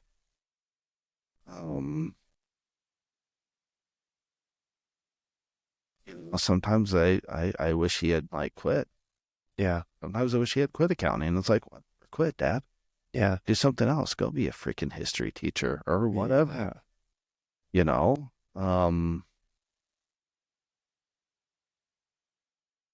all see things in a different way. So, I mean, my mom saw things in a different way. My family does. My sister, I don't know what her perspective is. I don't know. Yeah. This is my takeaway from this. Right. So it's just like, because there's more than one ways to support a family, and there's other people who do, and they're, happier. Yeah. Well, and it feels like that's the more worthy pursuit. Go find the thing that makes you happy rather than the thing that simply sustains. Well, and sometimes chasing happiness is a fool's errand. Well, for sure. Sex makes people happy. So just have a lot of sex. Okay. Sign me up. Yeah, that's all you need. Where's Brandon? Meaning of life, right there. Yeah, okay. You're getting no argument from me. I don't know if you're making the point that you thought you were making, John. Yeah, so that's something where I'm in agreement with like conventional religion is hedonism isn't necessarily. Yeah. I think definitely it's a trap. Although it doesn't mean the answer is religious authority. That's where I disagree. Right. Billy Joel has that great line, I'd rather laugh with the sinners than cry with the saints. Yeah. Like what's meaningful? Yeah. What makes you like fulfilled? That's way more important. What helps you grow? Yeah. What's a very good distinction. Capacity where you can help and serve. Yeah. I think these are more meaningful. So it's just like, again, my dad made sacrifices. He provided for us. Like, I thought we were poor. So I didn't understand that my dad could afford college. but he could. I'm like, oh, it's okay. And then it was like later in high school, I was looking up salaries. Oh, wow. So actually, we're okay. And my dad just freaks out about money. Okay. Wonderful. But I mean, it's because of that. I went to China with $300 and I was living off $10 a week for 2 months. Right. Yeah. You understood. So it is because of that. Anything beyond that's a boon. So just, yeah, finding stuff. And I mean, we have options today. I'm glad I became a teacher. Yeah. The more I did it, the more I didn't like it, the more panic and anxiety attacks were a normal thing for me. Right. I had terrible experiences with female bosses. Oh yeah. It, like, no matter what I did, I seemed to be a target. I felt discriminated against also as a male by other teachers, and it's just like, this was an awful experience. I never want to go back. No. But again, I mean, the point is like, oh my God, poor me. Oh, like, no, that's not the point. I mean, the point is we have options. Yeah. There's always options. Yeah. Well, I like how you said, what was your exact phrasing? Something, if it's not, no, you didn't say if it's not making you happy. If you said quit though, if you aren't fulfilled, yeah, you aren't fulfilled, quit. Yeah. Like, we have so many options. In 2018, I was definitely like flying blind. I quit mid-contract and I'm like, I don't really have a plan. And I'm like, okay, I'm networking a little bit with doTERRA. Then just like, I'm grateful for the experiences. I learned a lot, struggled to make money, and a lot more stable, kind of focusing on training. COVID throws everything. Well, man, COVID was all. Yeah. The culmination of COVID is me having a life and completely start over in 2021. Yeah. And that was rough. And just like living with my family and just all the things. But yeah, so what's John? John's a martial artist. John's spiritual. John's logical. John's not logical. I'm big on intuition. Yeah. And a feel for things. I'm spiritual. There's things I believe that don't make logical sense. I believe my soul mission or my divine mission is that of a healer. Yeah. I think it might sound crazy when people say, yeah, I had an existential death in 2017 or 18 with my identity as a martial artist. Yeah. These things, maybe they sound a little bit crazy. Okay, whatever. Well, that's fine. I don't know if that term ever I mean, it's both 100% true and nobody else's business. Yeah. But right. That's one of my favorites is your other people's opinion of you is none of your business. In the simulation that is Earth, calculating the meaning of life, everyone's a little bit crazy. Yes. Yes. Yes, we are. I like sci-fi and I don't like sci-fi. Who was it? Was it Hannah was saying that she was polyamorous? Oh yeah, I forgot she said polyamorous. I love that term. I really resonate with it. That's a good one. Because I'm like, I need to be in a certain mood to listen to jazz, but it's nice. Right. Yeah. I need to be a certain mood to listen to Frank Sinatra. Yeah. I think 70s funk is cool. Yeah. 60s rock is interesting. With contemporary rap, I like the stories behind the person. Yep. So I was like, it's not that I like or dislike 50 Cent's music, but I like the story. Yeah. Behind the person. Right. Honestly, I've never listened to Kendrick Lamar before the Super Bowl. Yep. And I'm just... we figured out what the little A was, by the way. Oh, yeah. It was a reference to Drake being a pedophile. Yeah, a minor. So, yeah. Yeah. But to your point, right? It's seeing the world through music, I was like, there's messages in this music that I don't understand that I'm curious about, but the music itself, like, whatever. So it's I was really sheltered because my parents were really strict and conservative. So there's a lot of music I wasn't able to listen to. So you guys weren't jamming out to Pink Floyd on the weekends? No, but Pink Floyd's cool. I mean, so like kind of growing up and my peers like really relating and identifying with music, I wasn't allowed to do that. Yeah. Well, it's like, if it was parent music my parents approved of, like classical or country. Yeah. So I'm like, I appreciate classical, but I don't necessarily want to listen to it on a regular basis. Oh. And I don't like country, and I couldn't relate to my peers via music because I wasn't really allowed to listen to it. Right. No, my sister managed just to listen to it anyway, and she had a radio, and but again, we're different people. Yeah. So she navigated this in a different way. And that's great. And I ended up not really listening to music, and then people didn't like that. It's weird, and it's all these other things. So I would like pretend to like something, and then like that never worked. Right. Yeah. No. And then at some point I was just like, I don't listen to music. Yeah. It shocked people. Yeah. And it's like ironic. How is someone in band not listening to music? Right. But you know what? Yeah, because you played tenor. But you know what? I listen to music every day. Mm-hmm. In band class. Yep. I just and when you can go home and your options are classical or country, I'm probably opting out too. Now, like that's not the thing I'm gonna then in my future gravitate towards. Yeah, during my chill moments, I'm listening to music, some Chopin, and now I never Beethoven. Now my sister listened to contemporary stuff. Well, yeah, and you said, but she got away with it. And I don't know how, and I didn't hear the conversations right between her and my parents. Right. I guess at some point, her being a teenage girl, it's like they had to choose their battles. Yeah, for sure.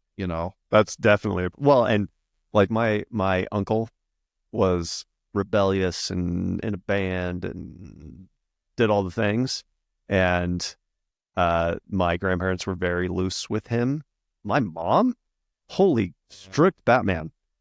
So I think kids get parented differently. I remember being on the bus in second grade, 1992, and they were playing MC Hammer, Too Legit to Quit. Yeah. For me being 8 years old, this was cool just because I wouldn't be able to listen to this at home. Yeah. So I'm like, hey, okay. Yeah. Otherwise, most of the time I was just like, there was an element growing up on people relating to music, and I'm lost. You're lost. I'm lost. Well, and I think that's I think music and dancing is a really good example of how society just crushes people. Because you know what we all naturally do when we hear music? It is in us. We dance. Yeah. Do you dance? I have a hard time because it just like it transports me back to not nice time. No, because if you don't dance right, if you look awkward, which I am the whitest of white boys, I dance very awkwardly. And as soon as you have a couple people laugh or make fun of you or something, what do you suppress? What do you not do? You stop dancing. Yeah. And that is, by the way, yes, this is about dancing, but it ain't just about dancing. It is about everything in life, which is why I love that saying. Other people's opinion about you is none of your fucking business. Yeah. Do your thing. Yeah. Be you. Yeah. Yeah. Yeah. So those are things, I guess, that encapsulate me. I'm a big sci-fi fan. But you said you like sci-fi, but you don't like sci-fi. So which sci-fi do you like? What sci-fi don't you like? Well, I'm just, let me just say that I'm not dependent on it as an escape. So at some point in my life, like Star Trek was an escape for me. Yeah. Star Trek's great. And Star Wars too. People are like, oh, you can't like Star Wars and Star Trek. Yes, you can. You do not have to tribe up. Well, I kind of choose like both. Can we have trouble with tribbles with lightsabers? Yeah. I know, right? We can, and it would have been glorious. Can you believe like it's like, did you ever understand like how they justified Klingons in like the original series versus the Ridges like starting in the movies in the 80s? Oh yeah. Eventually they reconciled that. Well, like experiments on like cloning, because there was like the human DNA clone thing happened that they introduced it, which is how they used to explain this. Explain it. Versus like, oh, we didn't have the concept in the 1960s on the original series Right. to conceive of Klingons with ridges. Yeah. And we just kind of changed our mind and decided later. I actually didn't know that there were Klingons in the original series. Well, now you learned something. I did. Yes. Yeah. There were Klingons in the original series, and Yeah. they just didn't have the ridges. Oh, that's interesting. Because though the episode Trouble with Tribbles, there were also Klingons, I believe, on the station. There were? Yes, I believe so. I- I'm pretty sure. You are much more informed than I am. I need to go back and watch Sure. it. So it's like I do like sci-fi, Yeah. but like at some point I was just like, I need this to not be an escape. Yeah. So- Well, I think that's a good policy with everything in life. If something becomes, I need this to escape, maybe check yourself. And that's true of, I mean, the version most people think of is drinking or drugs or something else, but it could be sci-fi. It could be working out. It could be reading a book. It could literally be anything. If you have to have that thing to escape, Yeah. why are you escaping? Yeah. Yeah. So you enjoy it as long as it doesn't become an escape. So, but beyond Star Wars, Star Trek, because like I'm a connoisseur of all types. So I love me some sci-fi. I love me some horror films. I love me some action films. I love me some rom-coms. I love me some documentaries. Like, as long as it's good, and that's kind of my music thing too, as long as it's good, as long as it's coming from a creative place in somebody, I'm there. So as soon as it becomes formulaic and it's just not good. Sometimes I'm okay with the formulaic because it's just like I need to like shut off, Yeah, that's fair. and that's nice. Yeah, rom-coms for me, it's like what part of it's just like, well, Oh yeah. Did she like rom-coms? Or would she? like Yeah. I know I'd watch like Sandra Bullock movies with her. Who doesn't love some Sandra Bullock? I'd watch like Gilmore Girls with my mom. Yeah. I remember coming home from like kindergarten because I'd take the bus. Mom would meet me at the bus stop. Oh yeah. Or walking back home. The bus stop was like 5 minutes away. Okay. She'd cook me lunch, and she'd watch All My Children. Oh yeah, All My Children. Yeah. Talk about. Yeah. That's both formulaic and like not. Yeah, and there was a few Yeah. Anne Hathaway movies I watched with my mom. I do like Anne Hathaway. You know, Back to the. Never mind. We won't go there. I do like Anne Hathaway. Yeah. Yeah. Well, and she was. I mean, early on, that was what, The Princess Diaries. Yeah. And then I don't remember what she did after that. I don't remember either. But then she was in Dark Knight. Yeah. The third one. Yeah. And yeah, she's done The Devil Wears Prada. Oh yeah. That was a good one. Yeah, that was good. Yeah, those are good. So we're probably just about there. So All right. let's do my favorite end question. Okay. You have a megaphone that reaches everybody on this planet. What's your message to them? Just one. Just one. One. Like the voice of God reaching everybody. There's more to this reality beneath the eye. There's other things, and I believe we are all divinely supported. So even those, maybe those dark moments, you're loved, you're supported. There's a spiritual element that you're not alone. Yeah. You know, you might not be able to perceive it yet, but there's people there rooting for you. Yeah. Yeah. That's beautiful. I love it. John, thank you. It's a pleasure knowing you. It's a pleasure getting to experience John. Hungaoxian Renshini. My Mandarin's a little. That's nice to meet you. Ah, Or Renshini Hungaoxian. Ah, Nice to meet you. nice to meet you. Yeah. Yes. No, it's been great, man. Yeah. Cool. All right.